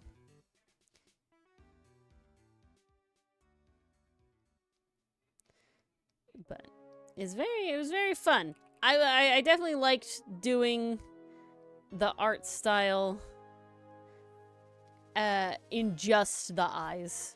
It also allowed you to just like focus really hard on like, okay, I can see very much what are the lines they make here, what are the lines they make here, versus trying to imitate like a whole style at once is a lot.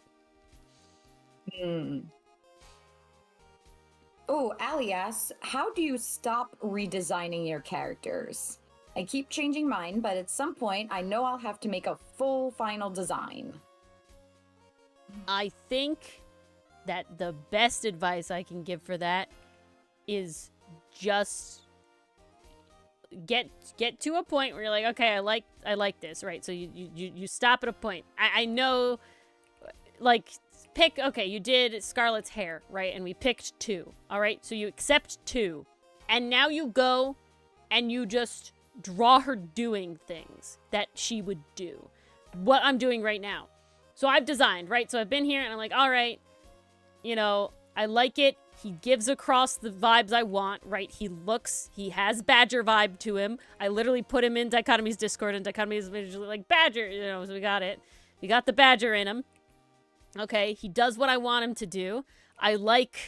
He's pretty. I will say that's a thing for me. I like them to be pretty because that's how I have fun drawing them. But what's good for me is that pretty comes in a wide range, so we're good there. They don't have same face. You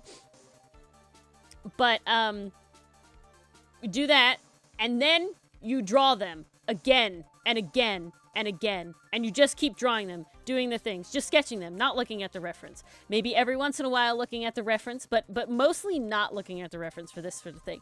And it will settle. And you'll get to a point where this is how the character is, right? And it won't be perfect. Right, exactly, Mason, exactly. Just like that, right?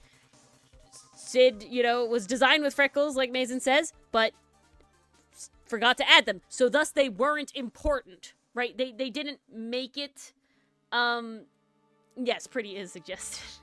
Good for the artist, does leave a lot of room for it. They need to be pretty to me. I like that, but thankfully for the other reasons that I like to draw, that's a very diverse word. So, you know, Axus is just as pretty as Perry and Andy and Onyx and Saiga. They're all beautiful. And I think Mars and I are going to fight really hard on Barnet in the end, but it'll be okay. Oh, it's gonna work out. But I or think if you thought the discussion over last week's scene was like not intense, but like you're going back and forth for a bit, I feel like this one's gonna be even longer. I don't think Barnet's actually gonna be that bad, because I actually think I'm gonna draw him, and I have like characters in mind that I know you know and I know you like that have like references in my head for it. So I honestly think it'll be okay, but I think he might be, at least for me, hotter than you might expect. he is Afrit's dad, after all, okay? I make peace with it. Because Ozai was also, from an objective standpoint, hot. Yeah. So, like, it's not like they can't be. Like, I have a very specific idea. I have some specific characters in mind that I know you know, that I think, you know, that I'm like, you like their characterization. So, let me remind myself if I think this is right. There can be beauty in the grotesque. No, it's not this I'm not saying make him grotesque, but I'm also saying, like, he doesn't have to be a looker. You know Wrath? From what? From Fullmetal Alchemist Brotherhood? Yes! I'm getting, like, that vibes, but more beard. More beard than mustache. A lot more beard going on. I'm aboard. I'm aboard. Okay, that's, like, the vibe I want in there. Okay. Very angular, very military man, but I'm more sorry, beard. When you say Wrath, I'm like, that could be a lot of characters. Yeah, no. And...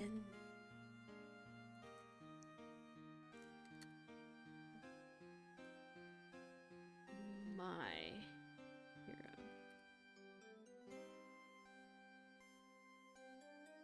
Wrath is a little bit hot, Allie.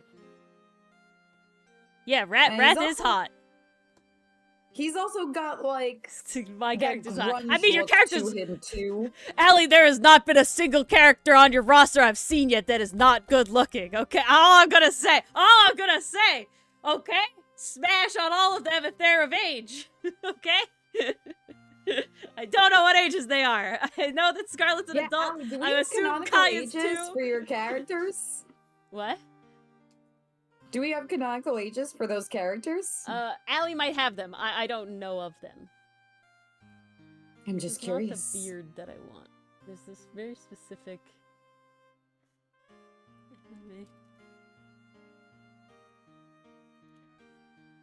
It's a very specific, like, beard shape that I have in my head, but I can't...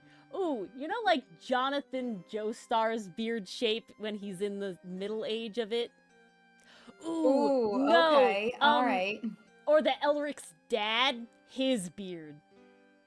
Okay, yeah. Okay, you see what I'm going? Like, very, like, cut, very angular. You know, that's the vibes I'm doing. So, like, that plus Wrath, that's where I'm going with it. That's, like, where my head is, you know? That's what I'm looking at.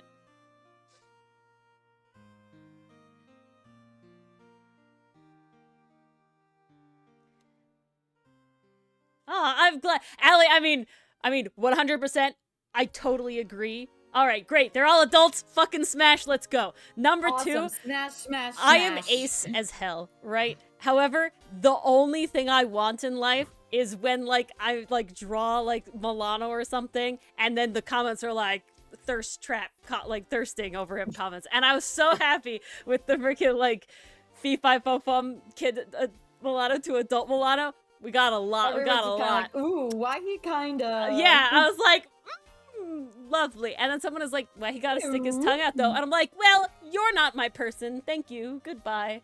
You don't know taste.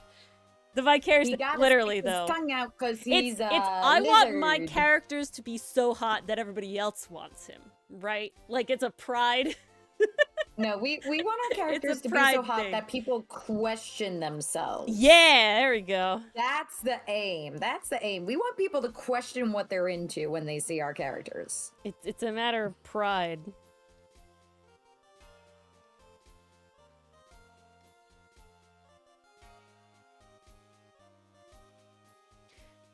Beating Gatekeeper. No, I'm blanking. Gatekeeper.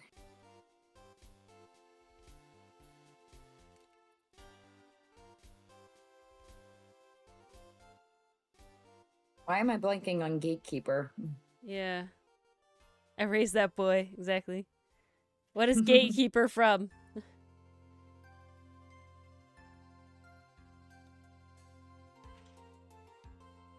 Yeah, I want that. Deathstroke. Yeah. That is the ultimate goal as an ace. Oh, Fire Emblem, okay. Oh, the helmet guy. I know helmet guy. Helmet guy. I gotta be honest, I only ever played a little bit of Awakening, and I started 3 houses, and then I stopped because I got anxiety. I've never played any Fire Emblem. I just don't want any of the characters to die permanently. I know you can play on baby easy mode, but I don't It's a matter of pride, literally. It is a matter of pride. All right. Okay, Axus. I think we got you down. I'm gonna say Mars. Yes. Give me expressions. And I'm gonna try to be a little speedy about it because, so guys, he's less settled than Avrit was, so I'm actually struggling a little bit right now with his settling. So we're gonna do extreme measures, and I want Mars to give me just some expressions, some moments. If you want to type me a scene and I'll draw it because you don't want spoilers, we can do that too. Okay. Well, you know the scene I'm gonna type you. I'm thinking of it, but seeing it written out will help the inspiration, I think. Play on baby easy mode then? I don't have the time. Guys, I play games 1 time a year, and if I'm being honest, it has now been usurped by reading time. Speaking of reading, I am halfway through Sasaki Miyano Volume 10, and it is great, and it is fantastic, and we're living. I actually started reading one of my other books this weekend. It was called The Sun in the Void. I'm still in the beginning, but so far it's really good. Also, Ori, I am lending you Lost in the Neverwood when I see you. Okay. Basically, just like I did last year, all of my reading is going to pile up, and then on my 12-hour trip to and from my vacation destination. That's what I'm expecting. Yeah. I literally, guys, I pack a suitcase for that last week of June, right, when we're on vacation. I pack a suitcase. It's 12 hours one way to get to our destination. And I pack my suitcase basically entirely of books. And then that whole vacation is all I'm doing is drawing for myself, not for anything else, reading. And that's basically it. I mean, we do other stuff, like we play card games and we go shopping and we do other things. But like the downtime is reading in the car, drawing.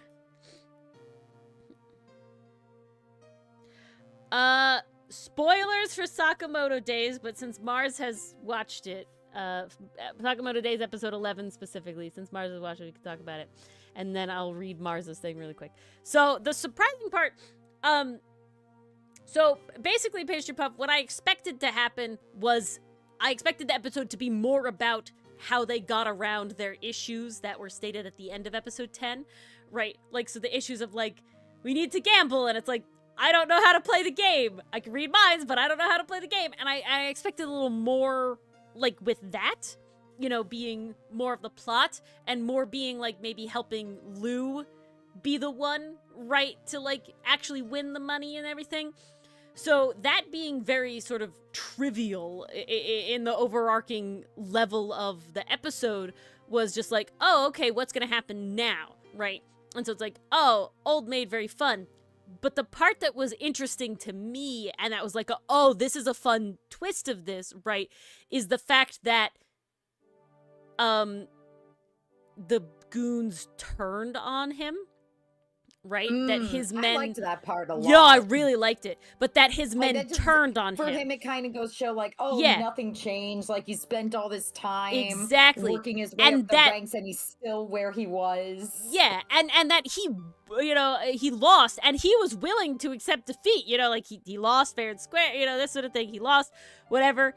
But then the goons to be like, we're done. We don't follow you anymore. We're taking her anyway. That's what we Mafia do. And then to have him use his intellect to beat them with the bluffing and everything was really cool. But it's not how I would say, like, I expected the episode to go. I more expected it to, like, he won anyway, and then they had to, like, maybe Lou broke down and convinced him sort of thing. You know, like it was definitely not the direction I saw the episode going when we had, like, the plot happening and all the beats. But I really loved it, right? Like, I really it was good. It was a great circumvention, and I loved how it ended a lot. But that was what it was, like, not where I expected it to go, is basically what the whole thing was. And that was the surprising part. I will unspoiler now. All right, let's look at Mars. I gotta say, the guys coming up in part 2, they scare me. Ah, okay. Yeah, I was trying to figure out who was who, but I only had confirmation. I felt like I knew who 2 of them were by the end. So it seems like mild spoilers the big again. Guy. Yeah, pop that thing back up there. Okay, the guy who crushed stuff was the guy who crushed stuff. That okay, was very obvious. He's the guy. Then who's I think the stuff. anxious guy is the guy who cuts people apart because he's the dismembering. Yeah, because he literally is like, they're gonna dismember me, and it's like, yeah, that's kind of how the MO is. It's like that's the guy. But I didn't the know. Other one was like all the flesh removed. Yeah, one was all the flesh removed, and one was something else. I thought that was the girl. You think that's the girl? I thought that was the woman. And then the other dude who was like super into the manga. Yeah. I forget what the fourth modus operandi was. I'm trying to remember what the last one was. Oh, okay. Let's look at what Pastry thank you, Pastry. That is helpful. Oh, yeah, this UI takes some getting used to.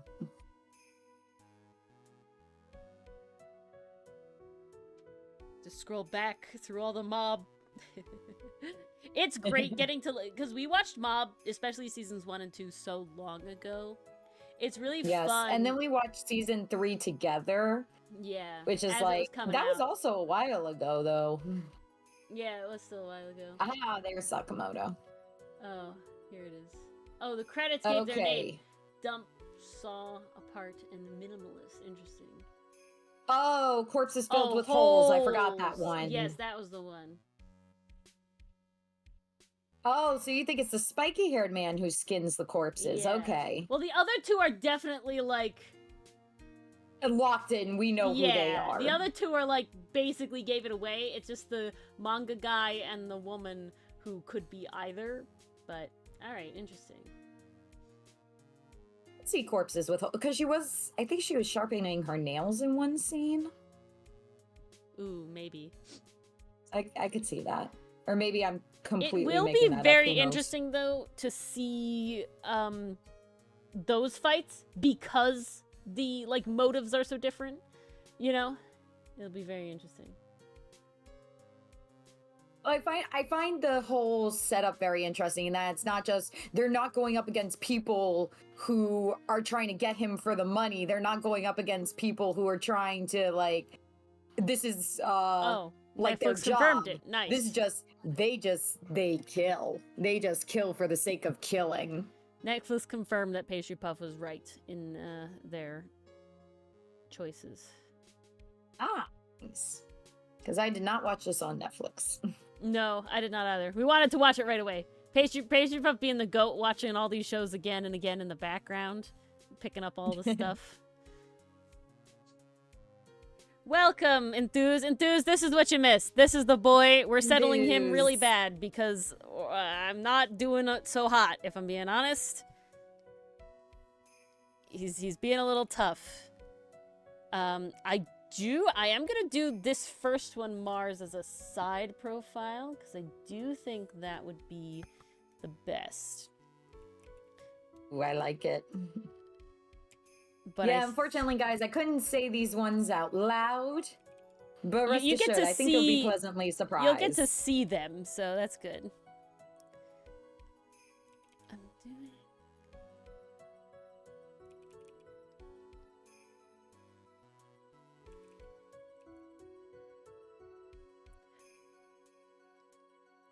Ooh, I'm already having a good time. Let's go. Your neck needs to be thicker, though, my boy. Already in that good pose, that good. Let me put him in the exact same pose I put Averett in before, but this one, you know, they both have their moments, okay? He's not having a good time right now, folks. I mean, neither was Averett, He's not having a good time. I think we can take spoilers down. Oh, you're right. You're right. You're right. Thank you.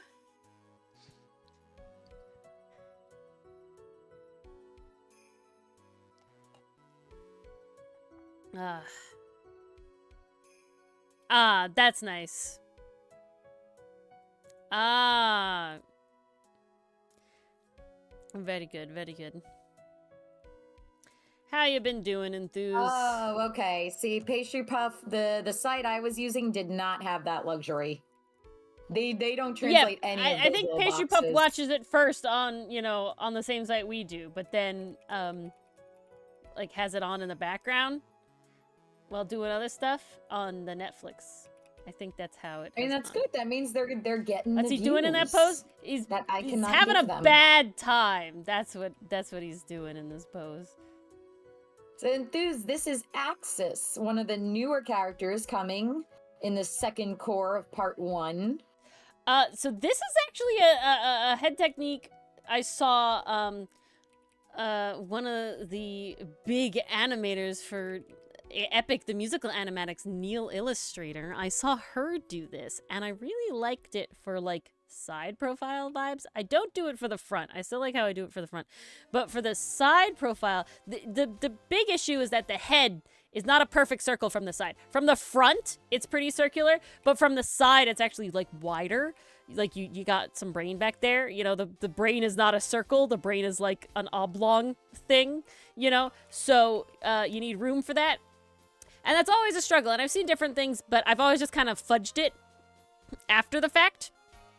But I really liked how Neil Illustrator did it this way. She also draws very square, like, features on all of her characters, or a lot of her characters. And, you know, so I was like, for Square Man, he's being very square, I want to utilize that knowledge.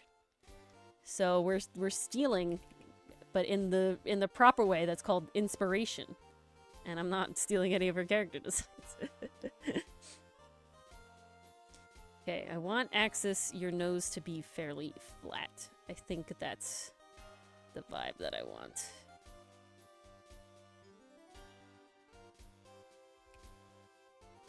Oblong indeed.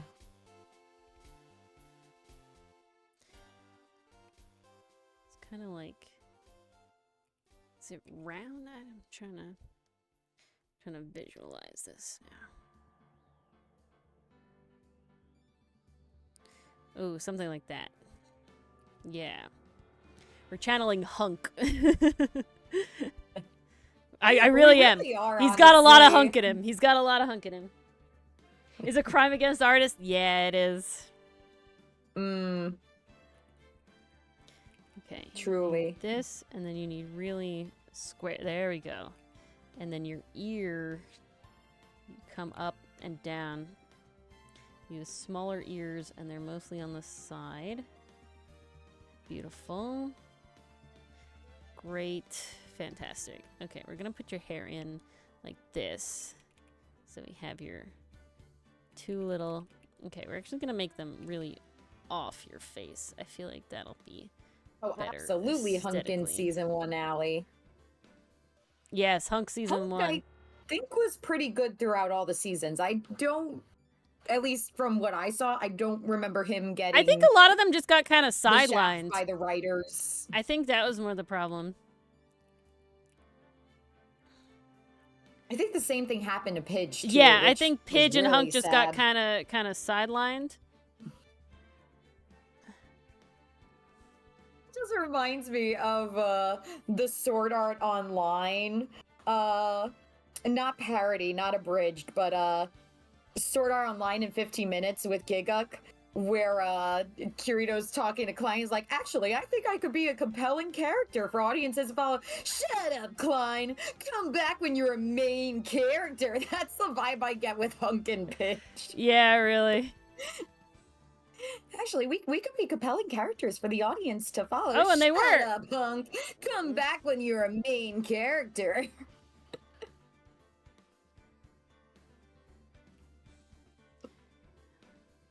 Ooh, this is really... Yeah. The later season writing just got so rough. Him and Shay were cute. I'm okay. Him and Shay are nice. They were cute. That was like the one relationship there where I was like, nice. Yeah, you did exactly. It right. You did a good you one didn't there. Screw this one up. Yay.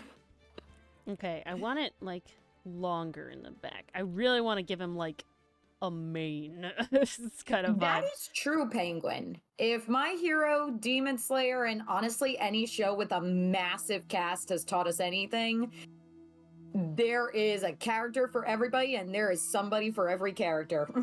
Oh, yeah. 100%.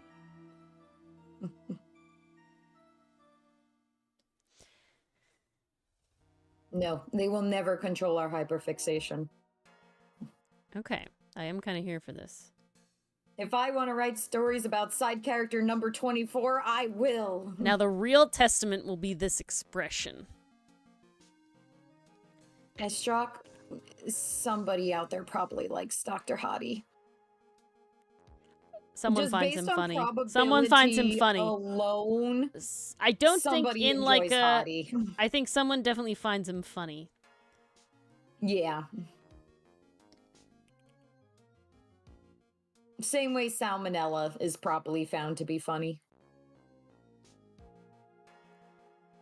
You remember Fan Character 69? Yeah. No, what's that? Compare his presence with side character number 24. What's that character from Lord of the Rings that it's like better than Frodo or whatever his name? Like his name is literally just like an acronym of like at least he's not Frodo or something like that.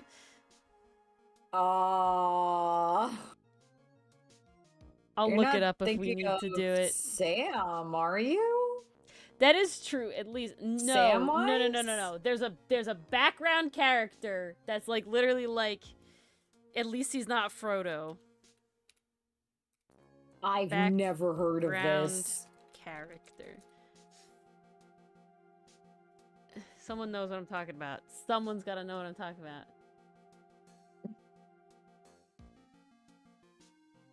Character unnamed.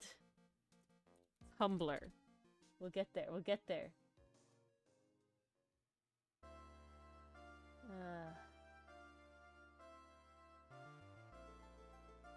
Figwit? Is that it? Got me. I cannot answer this one, I'm sorry. Oh, I think it is. Oh, yes, Figwit. So his name is Figwit, and it is a fanned creative name for a unnamed elf escort in the film series. And it's derived from the acronym of Frodo is great. Who is that? And the character became quickly and unexpectedly popular among the Tolkien fandom and perceived as an example I've never heard of this. Famous for being famous. Figwit. He's pretty. Thank you, Mason. Yeah. Well, that Frodo's great. Who is that?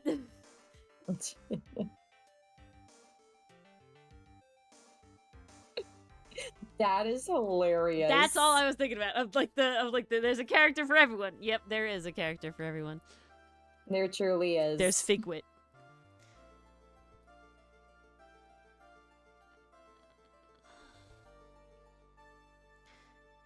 Damn, even his actor is in on the joke. That's hilarious. Oh, yeah. It went far and wide.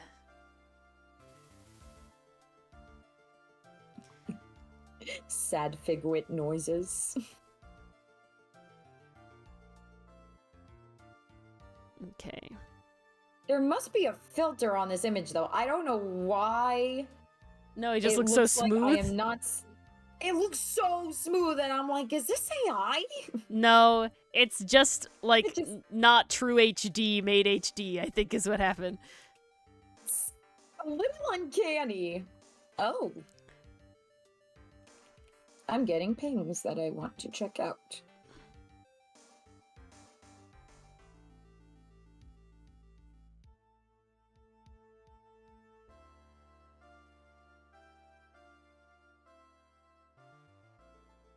Okay, I have learned something very important about Axus's character design, and that is his eyebrows need to always be low set on his face, no matter what. Okay,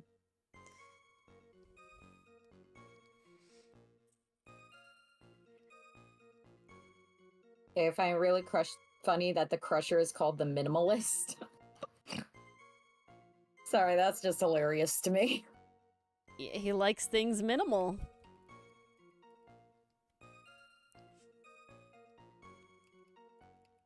He's an artiste. He's a decor man. He's a decor man. Of Goncharov? Who's Goncharov? It is like when they fixated on Slime Boy. I don't recall Slime Boy and all the High Guardian Spice related talk. Mostly the really, really sad production stuff. He was the guy that basically sounded like he did all his lines in one take and no one gave him any direction whatsoever, and everything was like almost mumbled when he spoke. But apparently he just like won people over with that. I see.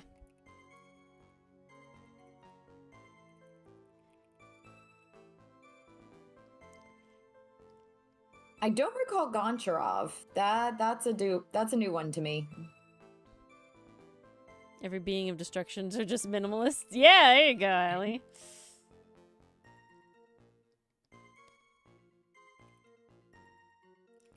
Okay, we gotta swoop. Yeah. Oh, yeah, okay. Ooh. God. I'm sorry, the bangs just really give me Edward Elric. Yeah, but they're needed for the shape, and I love them. The expression is not helping. You told me what to do here, Mars. I did. I never said I was displeased. He's so chonky, though. Ed is not chonky. Ed is not chonky. Ed is small boy. Ed got the muscle, but not the buff. He's lean. He's very lean.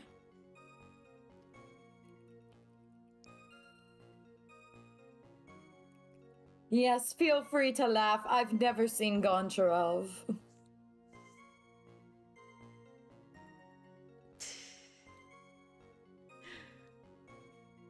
That's crazy, Pastry Puff. It's like it took on a life of its own. You're tumbling. If I type this in and the image I think comes up. Okay, I do know about this. Then yes, this is the image I was thinking. Okay. The movie poster is exactly what I remember. Okay, I do know what this is. I just didn't recognize the name. Okay. I know this poster. I know this poster.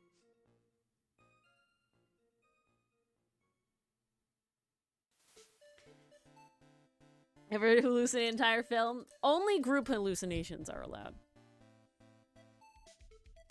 Is it really, really funny that in doing the Neil Illustrator, like, head technique, I made a really Neil Illustrator coded character side profile?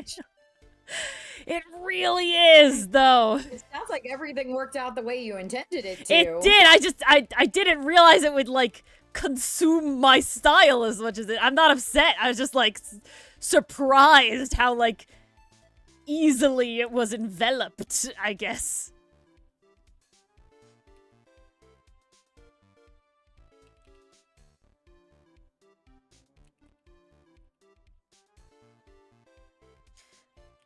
I find it very interesting. It's called the B movie. Yes. Esjog, I'm sorry, that movie was not a hallucination. It was very real. It was very real. We all lived through it together. We saw the memes. Ah. Except not Kronk. Yeah, except not Kronk. 100%. I did like, the friend. The Barry's friend. I'm blanking on his name. But the glasses nerd guy. Not Benson. Was it? It might have been Benson. Was it Benson? No, it's Barry B. Benson. That's his name. Okay, then who's his friend? Adam. I think it was Adam. B movie Barry's friend. Yep, you're right. It was Adam. Adam. Played by Matthew Broderick. Him. He was fine. I thought he was good. It was a little sad what happened to him with the poor guy got a sandwich decoration for a stinger. But at least he lived, I guess. You know, like I will say, I actually remember, like, when this movie came out, I was a child, and I remember watching it for the first time and being really concerned about Adam's life when he did that, because I had, like, learned about bees and, like, learned about, you know, the whole scene where he goes to sting him, I'm like, no, yes, the whole thing. I was just like, oh my god, don't do it, man. Yeah. No, I died. You're a ghost. Yeah, we don't talk about it, Penguin. Only the stinger mattered, apparently. Only the stinger mattered. Kids movie logic, apparently.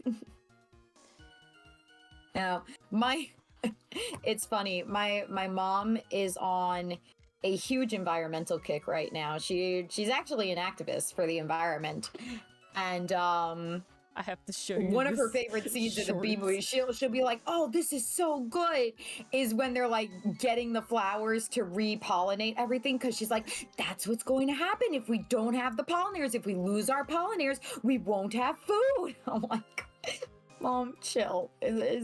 Yes, there's a nugget of truth, but it's also Bee movie with Jerry Seinfeld. We'll still have corn. Think it's meant to be that deep. Because corn is wind pollinated. Yes. I think wheat is too, actually. I think we'll have most of our cereal grains. Things that don't really have real, like, flour structures.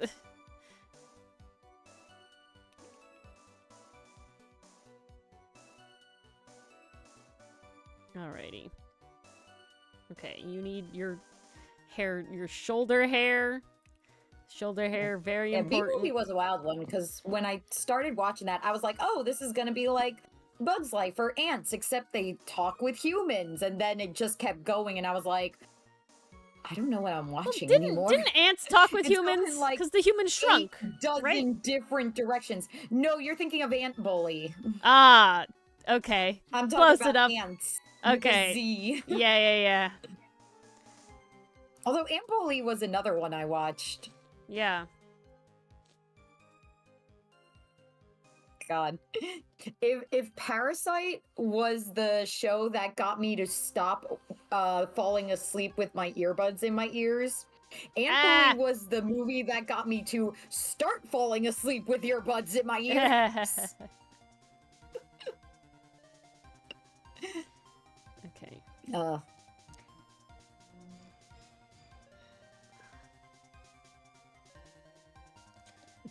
Wasn't bad. It was definitely interesting. It was an interesting one. Parasite the anime, Estrock.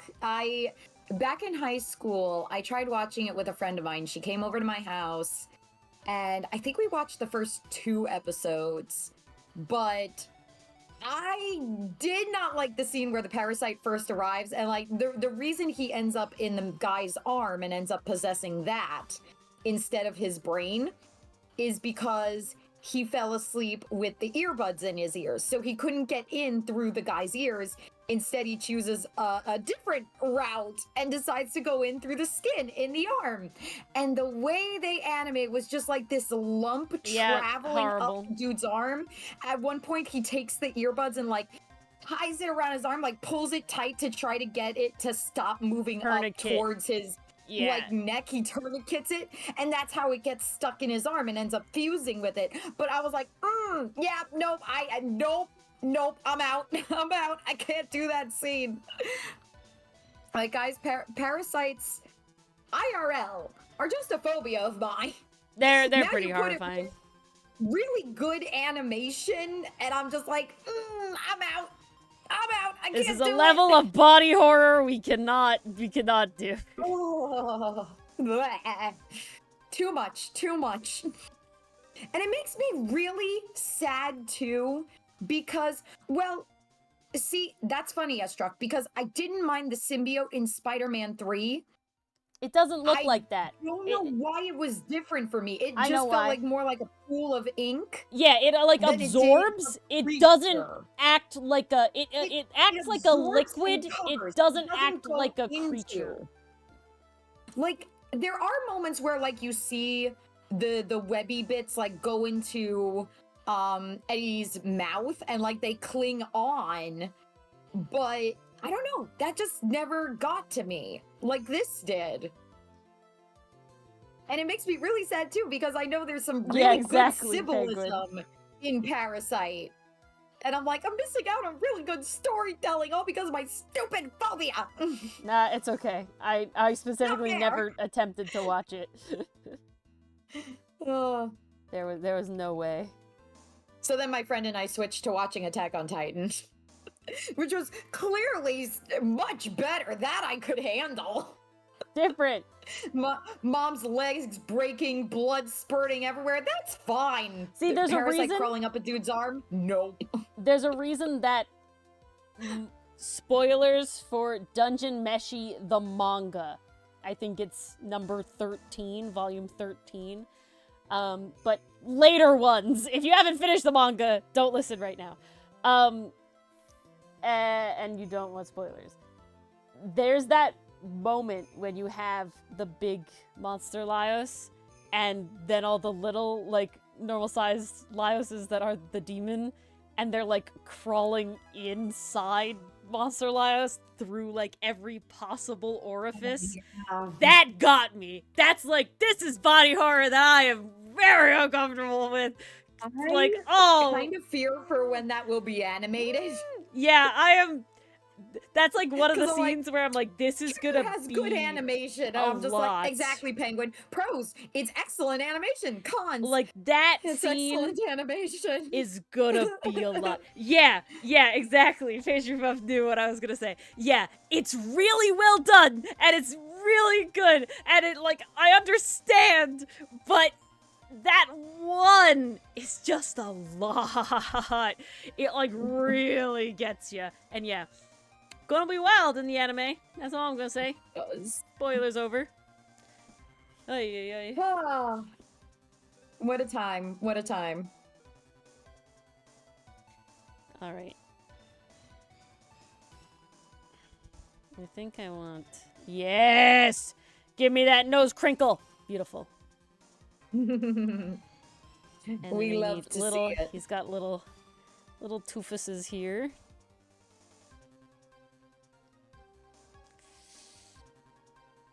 He is still... I'm gonna make him snarl a little more for this, because I feel like that's just, like, reaction. You know, when, like, predators snarl even though they're, like, scared. Oh, yeah.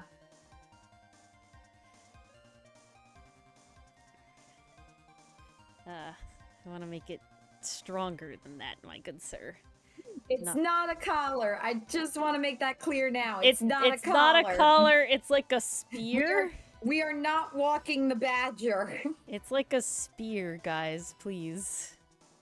It's not connected to him at all. Thank you. Yes, it is a blade, but we are not having a good time with it.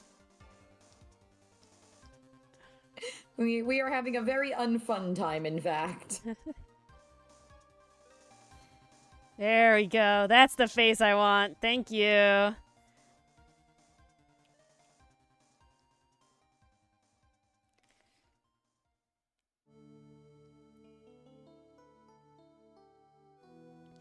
Okay. I think that's pretty good. And we're just gonna accept how off-model it may or may not be. And we're gonna move on. I didn't give you a hairline, so no, we're not going to move on. You need that. Okay, and that made it look weird. Lovely. Let's fix that then. S-Chalk, you will learn how he got these scars. Okay. Good. Nope. Come here. Come here! No, I won't make the liquefy tool smaller. I didn't want it smaller. Okay. Now I think I'm happy. Maybe not. Oh! There we went! There it is! Ooh! There it be. There he goes. That is nice. There he goes. Alright, what was your next one? I've already lost what it was next. Ah, okay. Oh, the final scene, pastry puff. Yeah, Psycho just has really freaking kind good of finales. All of the scenes are gonna be kind of. I'm gonna say, Allie, the entry that I am working on for Everett and Axus here, there's gonna be a lot of people thinking certain things, because that's how people are. No matter how much I draw it a certain way, people are gonna have some thoughts. Smash? I mean, yeah, I'm glad. That's what we like. Mission accomplished. Yeah, we can't play Smash or Pass. Yeah, Dylan has no name now because his name is Black in the Discord, but with the ultra dark mode, nobody can see it. Visible. Honestly, he probably likes it. What was I saying? Yeah, people are gonna feel certain ways, but we won't be able to play Smash or Pass with our Outcast characters, because at least me, all but like one currently is a Smash, and I'm not gonna change. I'm sorry, 2 are not a Smash. 2. That is true. But vast majority.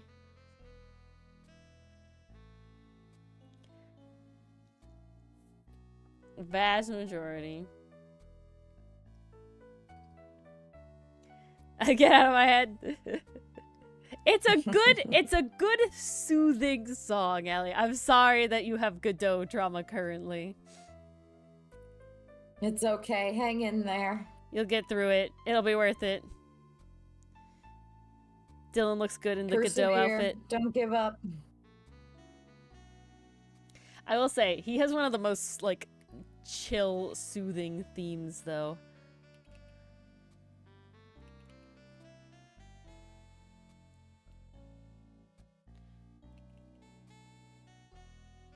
Ah, my great.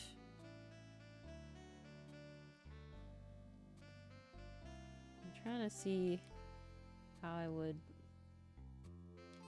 do this. I'm picking a weird angle. Why have I done this to myself? Nobody really knows, but I'm doing it. I have no idea. I don't have an answer for that. I have the answer, and it's because specifically pushing to the extreme will make it easier to draw the less extreme in the future.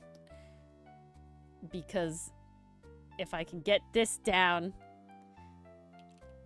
the front is easy. But also on top of that, if I never draw the, like, weird ones, it'll be harder to draw in the future when I do have to draw the weird ones. Nice! Y'all caught up, Estrog. Awesome. Nice. Thank you, Estrog. We have a date and a venue for the wedding now. It's been over a year. So that's cool.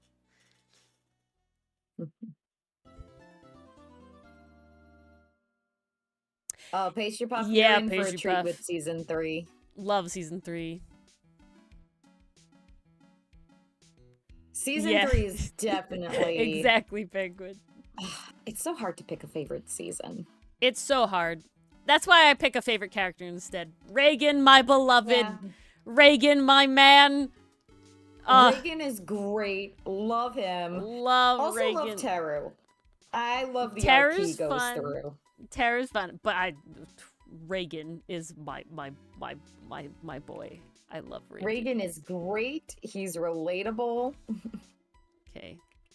I've done another look up, which I shouldn't have done. He's got some genuinely good advice. But it's okay. Stan Reagan should have won Tumblr's Sexy Man. I'm sorry. Sans is fine. Sans is fine and all. I don't dislike Sans. I don't dislike him, but come on. Reagan. Come on. Come on. Oh, shit. Ori, oh, no. What? We got a date for Demon Slayer Infinity Castle. Oh, shit. That's the last one, right? September 12th. Also, you want to come to my house on Saturday? I think let's do that. Wasn't that always the plan? It was not necessarily, but it is now, so works out. Glad we're on the same page. Told me otherwise. Works out. Drove there and been like, Ori, where are you? Well, we would have confirmed. Where are you? We would have confirmed. We would have confirmed.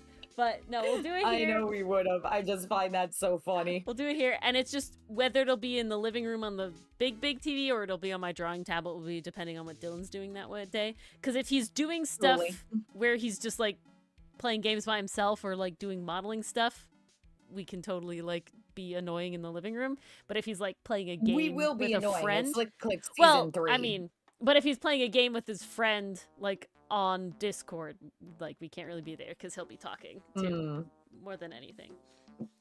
Nah, that makes sense. John Arbuckle. Okay, let me recall. He's not bad. No, John is always like pretty chill. I think I said this on the last stream. Oh, I'm okay. I mean, we can't show this image and not he's in the Look at him go. This is beautiful. Look at him go. It's a fucking someone made it into a 3D image, a 3D model. It's just beautiful. Come on. Like, that's amazing. There's some fan art of it. Oh my god, everybody loves this one pose. It's so good. Yeah, we're talking. Screw live action. Yeah, we don't. Who cares about live action? We don't need live action. I'm here for this John Arbuckle. Yeah, smash indeed. It's all about the confidence, guys. I don't know if Path to Smash pose. If Path to Smash has told you anything, it's all about the confidence. Because Winston Payne and Grossberg, I don't change their visual, very much in my style, right? But the confidence, oh, so good.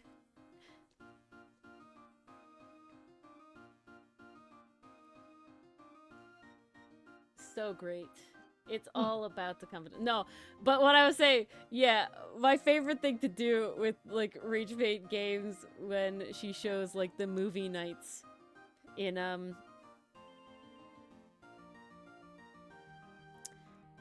Brain in the like old animation movies is okay, they weren't originally shirtless, but I'm gonna say that's not all that makes them hot, okay? It's the confidence. It's the posing. But is like looking for the Tumblr sexy man character of the movie. It's my favorite pastime. I like to a certain extent, guys, I envy people who have like fan art blorbos where it's not like your OC is your blorbo. It is like a character from a show that is your blorbo, and they draw them so much. Like I recently, like I sent that like Reagan with the sunglasses. That artist draws so much Reagan Arataka fan art of him just like getting ready for the day and like doing shit. I'm just like, this is all I want in this world. I want to draw Reagan doing shit, but it's just like, god damn, there's too many blorbos. Sometimes Ori does get to the blorbos, like when she drew Wolfwood and Vash. We got some Keith and Lance. Yeah, that was a good year when I did a fan art a month. Phoenix is definitely up there. The Ace Attorney. Oh, Phoenix is a big blorbo. Have definitely gotten to past a point that anything has gotten past. But I will say, if it wasn't for having like the videos, I wouldn't draw him as much. It's just how it is. Okay, I need to ask myself a reference question because I think I'm being dumb. I am being dumb. And that's what I wanted to confirm. So good for me. I can thus fix being dumb now. And that's all I wanted.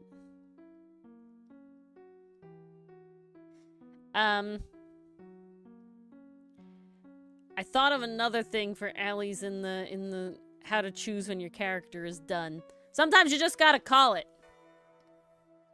Sometimes you just gotta accept that this is how it is. Because sometimes the perfectionism is getting you. It bit you, you know? And sometimes you just gotta be like, nope, we're leaving it here. Gotta call it.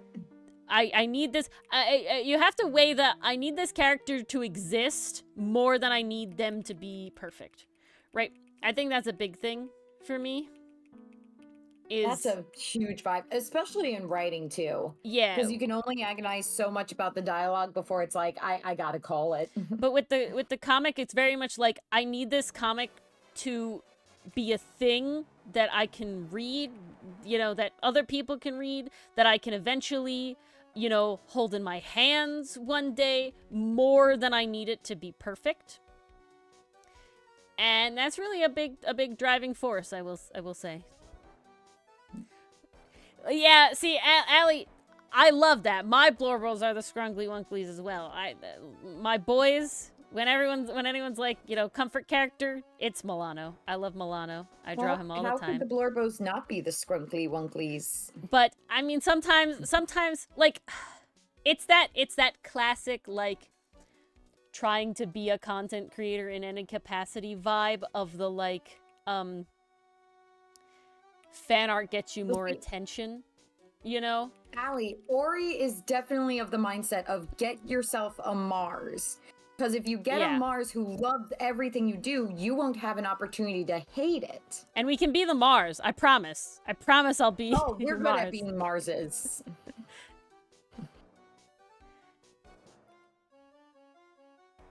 Allie, I want your comic to exist, okay? I would read that. Really bad. I would buy a comic of it, honestly. Also on top of it, Allie, one, it looks really interesting. And every time you draw Kai, especially the monster one, I'm like, I have to fight myself not to do fan art because I just don't have the time. So I'm very excited for Art Fight. But two, my brain died. I'm slowly collecting other comic artists, webcomic artists, because I want to do like a collab, because that's what people do, and it's cool. Yes, Mason, I think you have. haven't you given Mars things to read? Mars. Yeah. I know I've beta read some of your stuff, Mason, and Aries is okay as Strzok if you can handle them, right? The Mars is a little more chill. The Aries gets fired up a little more, not in a bad way, but they just, you know, there's a tier above, you know. An evil minion that goes, haha, yeah, boss. Penguin. It's a hard thing to do because there's obviously, you want to be secure in yourself as well, and I will, at risk of sounding like I'm bragging or something, I will say I am a very self-assured person a lot of the time.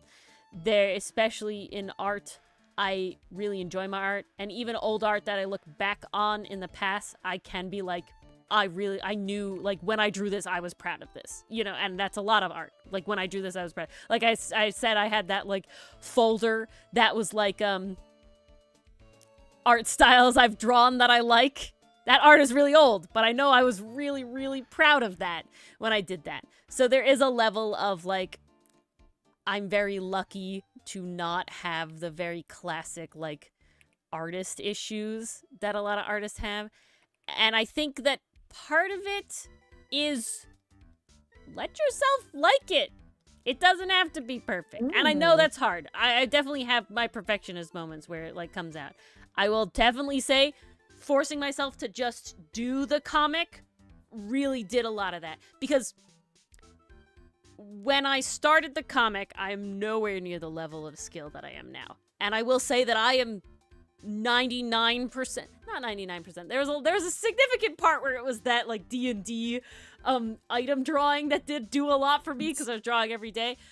At this point now in my art career, the comic is doing the vast majority of heavy lifting on my art progression, because the desire to make the comic...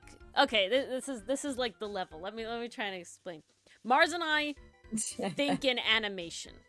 So that means very specific angles and camera angles and all these things. So I physically can't draw a comic to a level that I feel the storytelling is good with just having like the classic like talking heads or issues like that. You know, like very flat things. Having the background is important what things to show with action and what things to convey with dialogue. Because so no that's matter an interesting breakup as well. How much I complain about drawing the boat, it's important to me that the boat looks good, like to a level, right? The level that I draw a boat today is so much more than I could ever draw a boat in the past. You look at the like first boat background in the distance to the boat I just drew, and the difference is vast and stark, okay? And while I say, wow, I didn't put a lot of effort into that boat before, it got the job done to a level that was readable enough to the general audience that you can say, oh, that's a boat, right? And I have to not get hung up on the fact that that boat is technically not canon anymore, right? That boat, that first boat that I drew is not the look of the boat that I ever wanted, that I have now. And now I finally hit the point where this is the design of their ship. This is what it looks like. I keep referencing back to references of it. We have settled on how the boat looks. And now this is like a thing that you wouldn't do if you were a professional, right? But I don't care about being a professional. See, that's the other thing you gotta get past. If your end goal of doing this is just for you, right? Because that's what you should be doing the comic for. You should be making a comic because you want to make the comic, because it is a long endeavor. It is a long endeavor. Yes. It takes a lot of your time. It is a commitment. So if you don't want the comic to exist for you, you shouldn't do it. And you should find one that you do want, or you might just not be cut out for, long form comics. And it's more like you make characters and you make short little interactions with them, and that's what people do. People do that a lot, you make little things, whatever. And if you want to make a full story-driven long comic, it has to be first and foremost done for you. If Mars and I were doing this for trying to get views, we would not be here. We would not be here. No. The amount of time and effort that we have to put into this every single day, every single week for, technically we've been working on this for 5 years now. I think I would say we've been working on it solidly for closer to 3. Because definitely the year before we launched was a big year doing it a lot. And definitely a little before that. So we had definitely 1 year really early before we got into it. And that was mostly a life thing. And on top of that, I'm very happy because my art did improve in that time because of, like I said, the aforementioned thing. But point being, I would not be as happy or making the backgrounds that I like today if I did not start making the comic with the backgrounds that I currently don't think are very good. And the backgrounds even before that were what I would say is crayon. They look like crayon on a background. It definitely had essence of Dr. Seuss. Yeah, it definitely had essence of Dr. Seuss. But if I didn't do that with the sole effort to make the comic exist, I would not be where I am today because I wouldn't push myself to draw backgrounds like that. I was not good at side profiles, but there were many scenes that needed to have side profiles. And because there are many scenes that needed to have side profiles, that pushed me to learn how to draw side profiles, look at references, look at, tutorials and all this stuff. And now, I think I'm pretty decent. I'm pretty happy with my ability to draw side profiles. Same with drawing head angles, up. I used to really hate dreading this, kind of up where you have to, scrunch the face and kind of see the under chin. Now I fucking love it. It's great. Top tier. Love it. But if I dwelled on the fact that I couldn't make every Sinnet look, quote-unquote, on model, we'd never be here. If I dwelled on the fact that there's, like, Sinnets in the past that, or Asters or Ferrexes, those are big contenders, that really look kind of off-model, we wouldn't be here. Even Hotsun and Milano have their moments in the ones as well. If, you know, these sort of things. Words to live by, Penguin. Yeah, you need to start somewhere to get somewhere. And I know it's hard. And I know that, like, you can have, like, the blank page concern or whatever. But if you know, like, the fear, like, of the blank page of, like, starting or whatever like that. But if you like drawing the characters, and if you have a story you want to tell, that should drive you more. That needs to be fruition than making it perfect. Because no matter what level of skill you are ever, you will never, this is like advice the Starfish Face of Castoff gave, you will never be good enough in your mind if you already have the you're not good enough mindset, right? Because you're always improving, and then there's never an end, right? It's always in a artistic process. Fields, there is never a you did it, you hit the top, you peaked, and that's it. You've won. Nobody wins. You see artists that are happens. what we not consider in writing, to be not in art, not in sculpture. on the top of their game, in the top of the field. You know, these animating, like, geniuses and gods and, like, fathers of animation or, you know, fathers of manga and all this sort of stuff. They don't think they're perfect. They're always improving too. You hear them talk about their craft and it's, no, I learn something new every day. No, I do this, you know, whatever. There's always more for me to improve on. Oh, I don't like how I do this. Everybody has that. And so waiting until your art is good enough, it'll never be good enough. You know what I'm saying? If you already have that mindset, like, in you, and that's just the kind of person you are, because some people are like that, and, you know, you can't necessarily get out of that mindset of, like, my art isn't good enough in the sense of that. You have to sort of think about it in the it doesn't matter, right? I don't know if that made sense at the end there. It's hard talking about a thing that I, like, don't have. If I'm being honest, I'm very fortunate that I don't have the blank page, you know, concern about ruining a page. I always did the, like, first step sketchbook of, like if I drew something bad on that page, I considered that page cursed, and I would just move to the next one and I would just try again. So I might have a ton of sketchbook pages that have, like, one little face on it that was what I considered bad, and I would move on, but I would still keep going. Right. It's reminding me of a scene I saw in a movie. It is cartoon. It's called The Secret of Kells. And long story short, I think it could basically be summarized as, you know, it's the journey of an artist hoping to work on this book that's going to change lives. And he's a young boy. And there's this one really great scene where, like, he's so nervous because he's been told, like, this book is a treasure. It's the work of angels, like, really, like, high praise stuff. Good night, Mason. And at one point, his mentor tells him, like, oh, like, get started, give it a try. So he takes the ink and it drips off the pen and it creates, like, just this splotch. And he's so nervous on it. And his mentor just says, don't stop. Finish what you started. And he's able to turn it into something. It's not amazing, but it's the start of his journey. And I just feel like that encapsulates what so many artists go through. Like, finish what you start, even if it's not perfect, even if it's not incredible. You don't have to change the world with your first piece. Finish what you start. If you're allowed to learn. Yeah, and that's the other thing. I look back at the early episodes of Outcast, and I can see the things of, like, wow, oh God, this is bad, this is whatever. And I'm like, wow, I wish I included some dialogue here, or I wish I included something about this here. Yeah. There's always something to learn. That's an interesting part of the medium of webtoon, since it is, like, you know, like a webcomic. You are, like, giving it as it comes. So there is really a big progression because it is a longer time.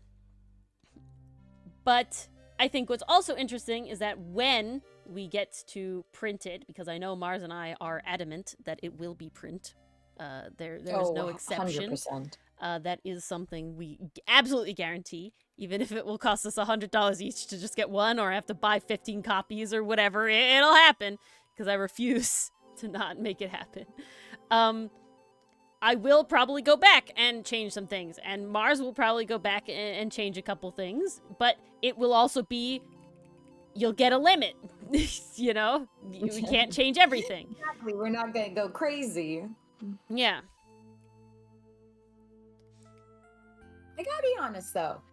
It's just the first couple, like, maybe entries 1 and 2 I would add something to. Maybe add a little something to the Aster Hangout arc, because there is one thing that I feel like would make that even stronger. I still am satisfied with what I've done, but there's this nigging in the back of my mind where I'm like, ooh, that would have been good to add.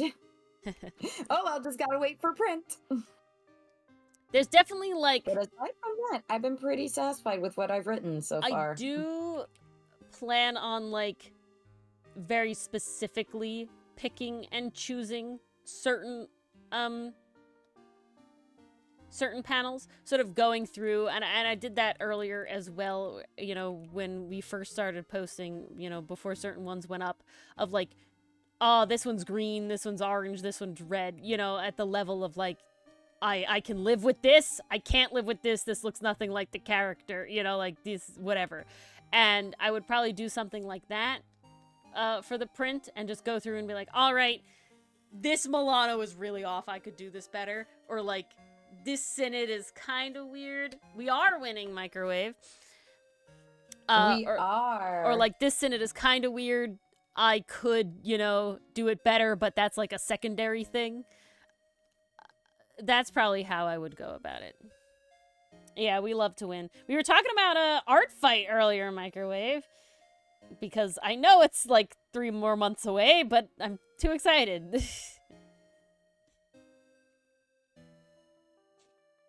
I'm too excited. I like how I act like this boy would never wear a shirt. He would wear a shirt. He would wear a kind of deep V-neck, though.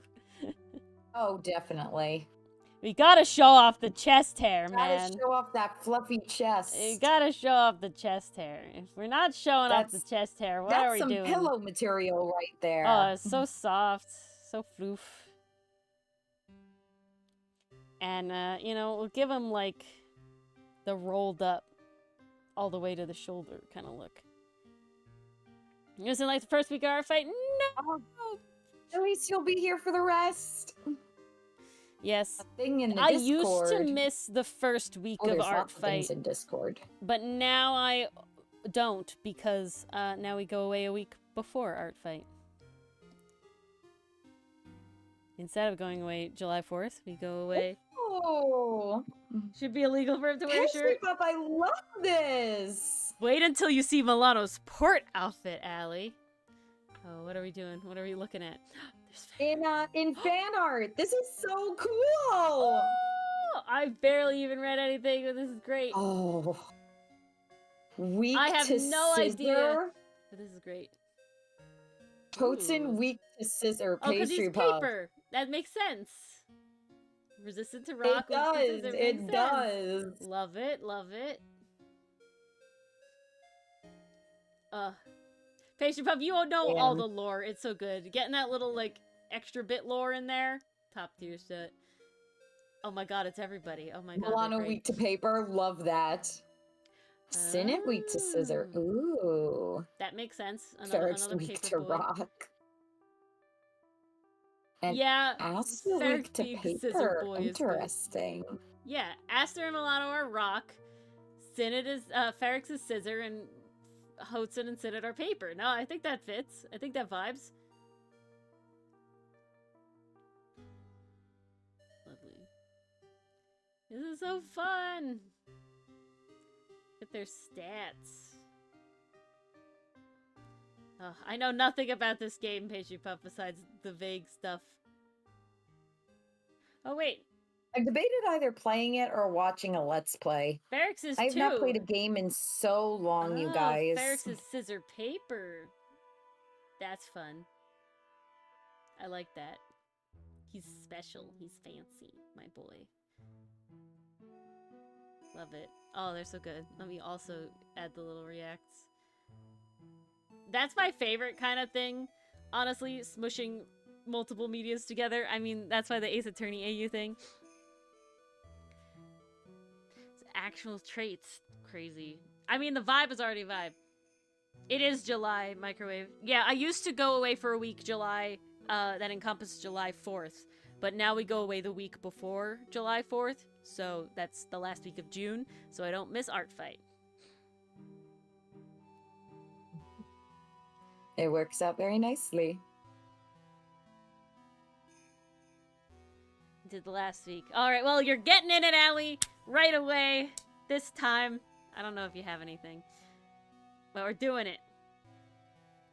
To creation. Okay, makes sense. Craft to speed and attack. Also makes sense. Durability and protection. These all make a lot of sense. The vibe is vibin', Pastry Puff. It really is. I will say, it's a good one. The one thing I haven't practiced yet, but will be very interesting to do, is I haven't drawn, like, fight scenes of anything. So that'll be an interesting thing to happen when we get to there in Outcast. I honestly will probably have to go to, like, a bookstore and find a volume of the Windbreaker manga with, like, a good fight scene in it to be like, how do you look? I learned something very interesting about how to do it as soon as it drops. Hell yeah. I mean, we're doing it. Allie, ooh. I don't know if both... So dedicated, Allie. I don't know if both Tuesday and Thursday streams will be Art Fight related, but definitely one of them a week will be. Definitely one of them a week will be. We'll see. Ooh, and Microwave Tree. We were talking earlier. Excuse me. We're planning on making... Well, I'm planning on making... Oh my god! I love Scarlet. She looks great. Oh, the top of the... Okay, one, we love scared characters, and by we, I mean me, but also Mars, because she writes them that way. But, like, yes, great. I definitely love the scared characters. The top left one has so much personality. Holy heck, is great. And the bottom one is also great. But the top left one is like, damn. I'm gonna have to take that mouth shape from you. Thank you. That's not the focus, Allie. The anatomy's not the focus right now. We're just vibing. Yeah, it's great, Pastry Puff. I love it. I love accuracy like that, too. I wish I knew more about the game. But it's so cool. They also look really interesting in black and white. I will say, as like, I'm not a personal proponent to... doing the, like, your black, like, draw your characters in black and white first to, like, check the values. And my reasoning for that is color adds the value, like, a lot. In a way. It's a brain to explain it. A blue is, like, always darker than a yellow of the same saturation. But value-wise, it's always going to come out like darker. Very interesting. No, that's such a vibe, Micro-G. That's such a vibe. But I will say, looking at them in black and white, I still did pretty good, is all I'll go say. I still did color-wise. I think Milano's the toughest, because his hair has red tones, and then, of course, his jacket has red tones, so they're both kind of dark. They blend a little bit there. But, I don't know. I did pretty good with just vibe.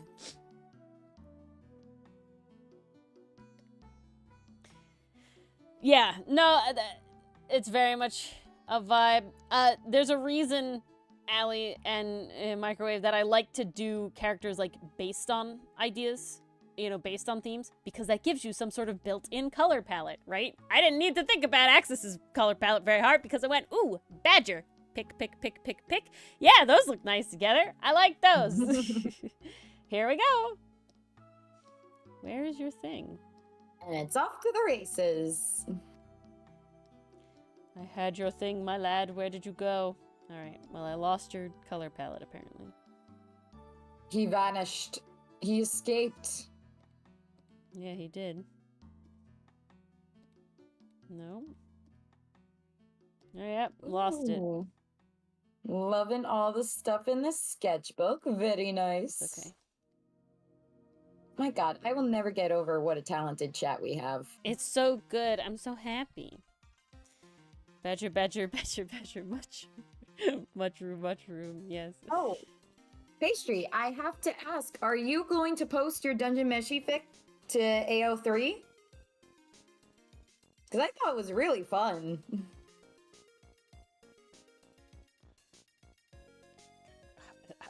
I mean, I gotta read this.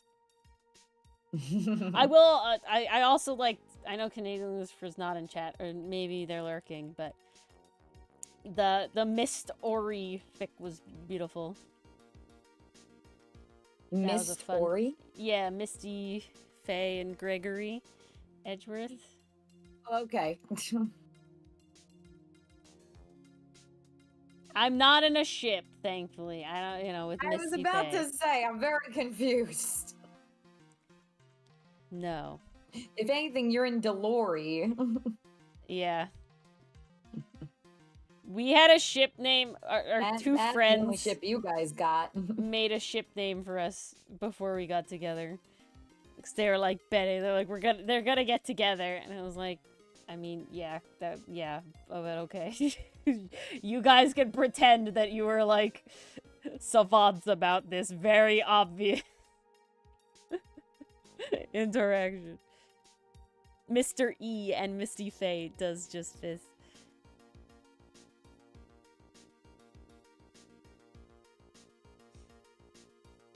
Nice. Oh, you gotta post that in the chat, in the Discord, Pastry, because we know I gotta read that.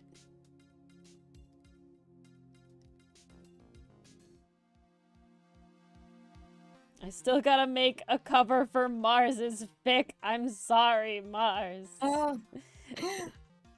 gotta post it. I know. There's been a dry spell over on my AO3. It's okay. People are still loving the other ones. Oh my God, Disastrous Cafe has popped the hell off. I will say, Mars. Like, what is it about this one that everyone's gravitating towards? It's just a good vibe. I'm not arguing, but... How was the view from the shelf? Like, ooh. It's a song ref. Interesting. Ooh. Okay. We have this. Okay. We're also gonna attempt something here that was from my eye studies. Ooh.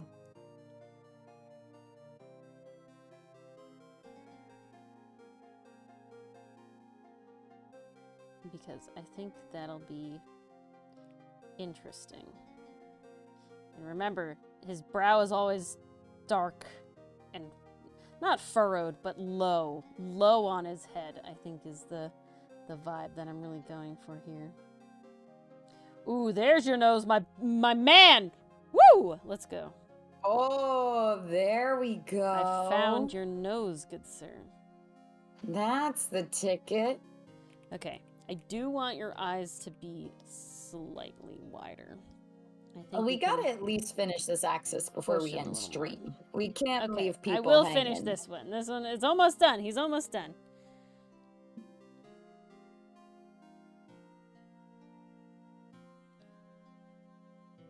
There we go.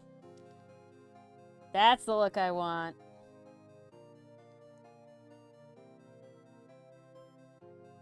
Yes, yes.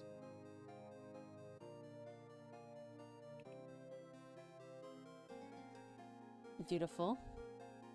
And then we add your mouth, and that should complete the look.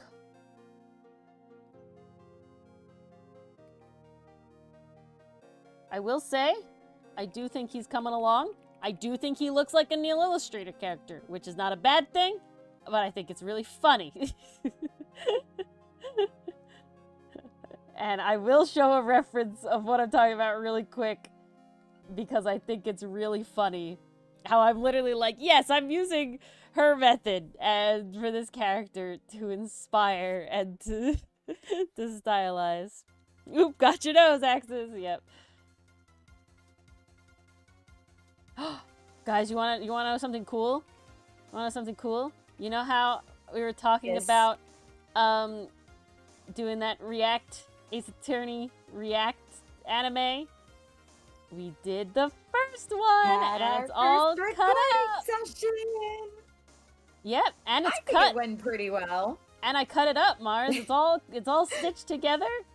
It's just the extra editing stuff. I felt bad for Dylan. At one point, he was like, "Ori, stop pausing." Yeah, once he gets out of the department he is in, I think he'll be way better in life overall. Oh yeah. Same for me too. I'm applying to new jobs. It's all and please, it's all edited down to the parts that matter, and it will be a little while till it comes out, and the reason for that is it'll probably not come out until after I've finished editing all of JFA, because I do want the new sort of animated sprite thing that we're gonna do to be in the thing that I've just words that I can't in the React video. I want it to be in the React video, so it'll and since there are new avatars in the React video, it won't be until Trials and Tribulations starts coming out. But it was very easy. It went very quick, actually, the editing. So that's actually really good news for me. There is a little more editing to do to put in, the captionings, but I plan on doing, a lighter style of caption editing for it. Basically, the level of caption editing that goes into an Ace Attorney video is a lot.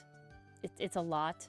And I just really can't do that for everything. I do plan to do it for the Ace Attorney videos and the Studio Investigate videos, but the Tangled Tower video series, the first 7 have the normal style of editing, but the next 2 streams will have the newer style of editing. I don't think it detracts, it's just easier on me in theory. I think it'll still be good. I hope y'all will still like it. But I can't make myself not have any sort of open captions on it, because we mumble and we talk a lot and fast and say weird words and things like that. Mm. So I feel like just listening is going to be hard for a lot of people, and I don't want it to be hard or miss bangers. So that sort of thing. He really came along though. Look at him. I'm very happy with how he's coming out. I feel like this is big progress. This one, very happy. But so there'll be some new stuff on the channel happening. This is the first expression where he doesn't look like he's seen the truth of the universe. Yeah, he's actually happy here. He's having a good time. Let me show Neil Illustrator. Yes, in this one he's actually happy. Odysseus. Let me try and get what I'm thinking of. So this is the artist I'm thinking of. And I don't know, he just gives Neil Illustrator Odysseus vibes, okay? I'm not mad about it, but I feel like you can see the through lines here. Oh, big time.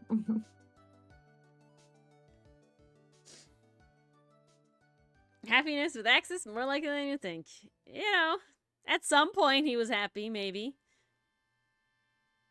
Time. Top tier. Very happy. That one's great. Good stuff. This one, it's getting there. This one, I feel like I got there. We might do more Axus next week again before we move on to Saiga, just because we do have like some time, and both Saiga and Axus needed a little more love than Avrit did, just because I have drawn Avrit for the comic already. You know, he was nearly there. Axus is like brand new, only drawn in the sketchbook before, so a happy Outcast character in your style suddenly in the stream. Okay, I will say there are 3 happy characters likely than you think that have been on stream that are Outcast characters that are very happy with their lives. They just aren't necessarily leading good lives or moral lives or positive lives, but they enjoy their life. At least one of them definitely does. Happy only for lore. Exactly. Yeah. Speaking of, guys, the new Outcast episode came out. Go read it on Webtoon. It came out yesterday. You should go read it if you haven't. It's good. Guys, next update, 2 weeks from yesterday, you're gonna get some Sinnet lore. I hope we're high for Sinnet lore. Yeah, that's next time. Yeah. All right, guys. Thank you for coming. We treat you guys good around here. I hope you enjoyed. I think we will do Axus one more time next week, probably. And yeah, go read Outcasts. Do it. If you haven't seen the most recent update, you should. I know John's on here being on top of stuff.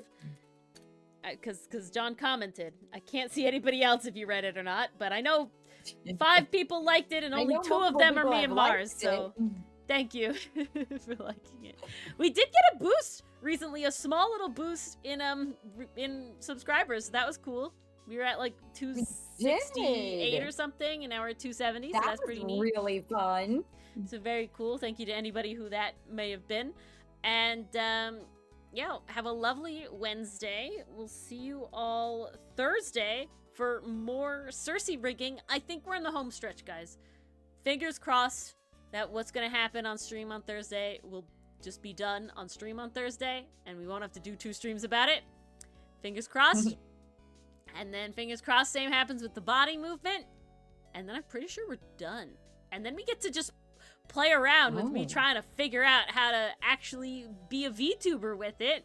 Probably a little on stream because my RAM is massive now. I have fucking massive RAM in this computer now. Yes. So it's great. We got that good RAM. And then, guys, and then I don't know what I'm gonna do for making time. There's a couple options.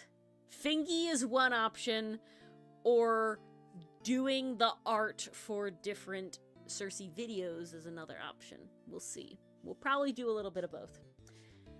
All right, guys. Yeah. Why not? I didn't do the stream ending. Thank you to our lovely YouTube channel members. Like the video, comment on the video, comment your favorite mammal in the video. Yes. Comment your favorite mammal ever. And make it specific. I want a species. Don't say wolf. Give me a species. Gray wolf, red wolf. You gotta give us a species. Eurasian if you can wolf. give us the... Maybe I've drawn that animal. The genus and species you don't too. Might as well throw that in as well. Taxonomy's cool. Biennial name's cool. But colloquial species name, great. But thank you all for coming. And we'll see you all on Thursday. Good night. See you all on Thursday. Have a good hump day.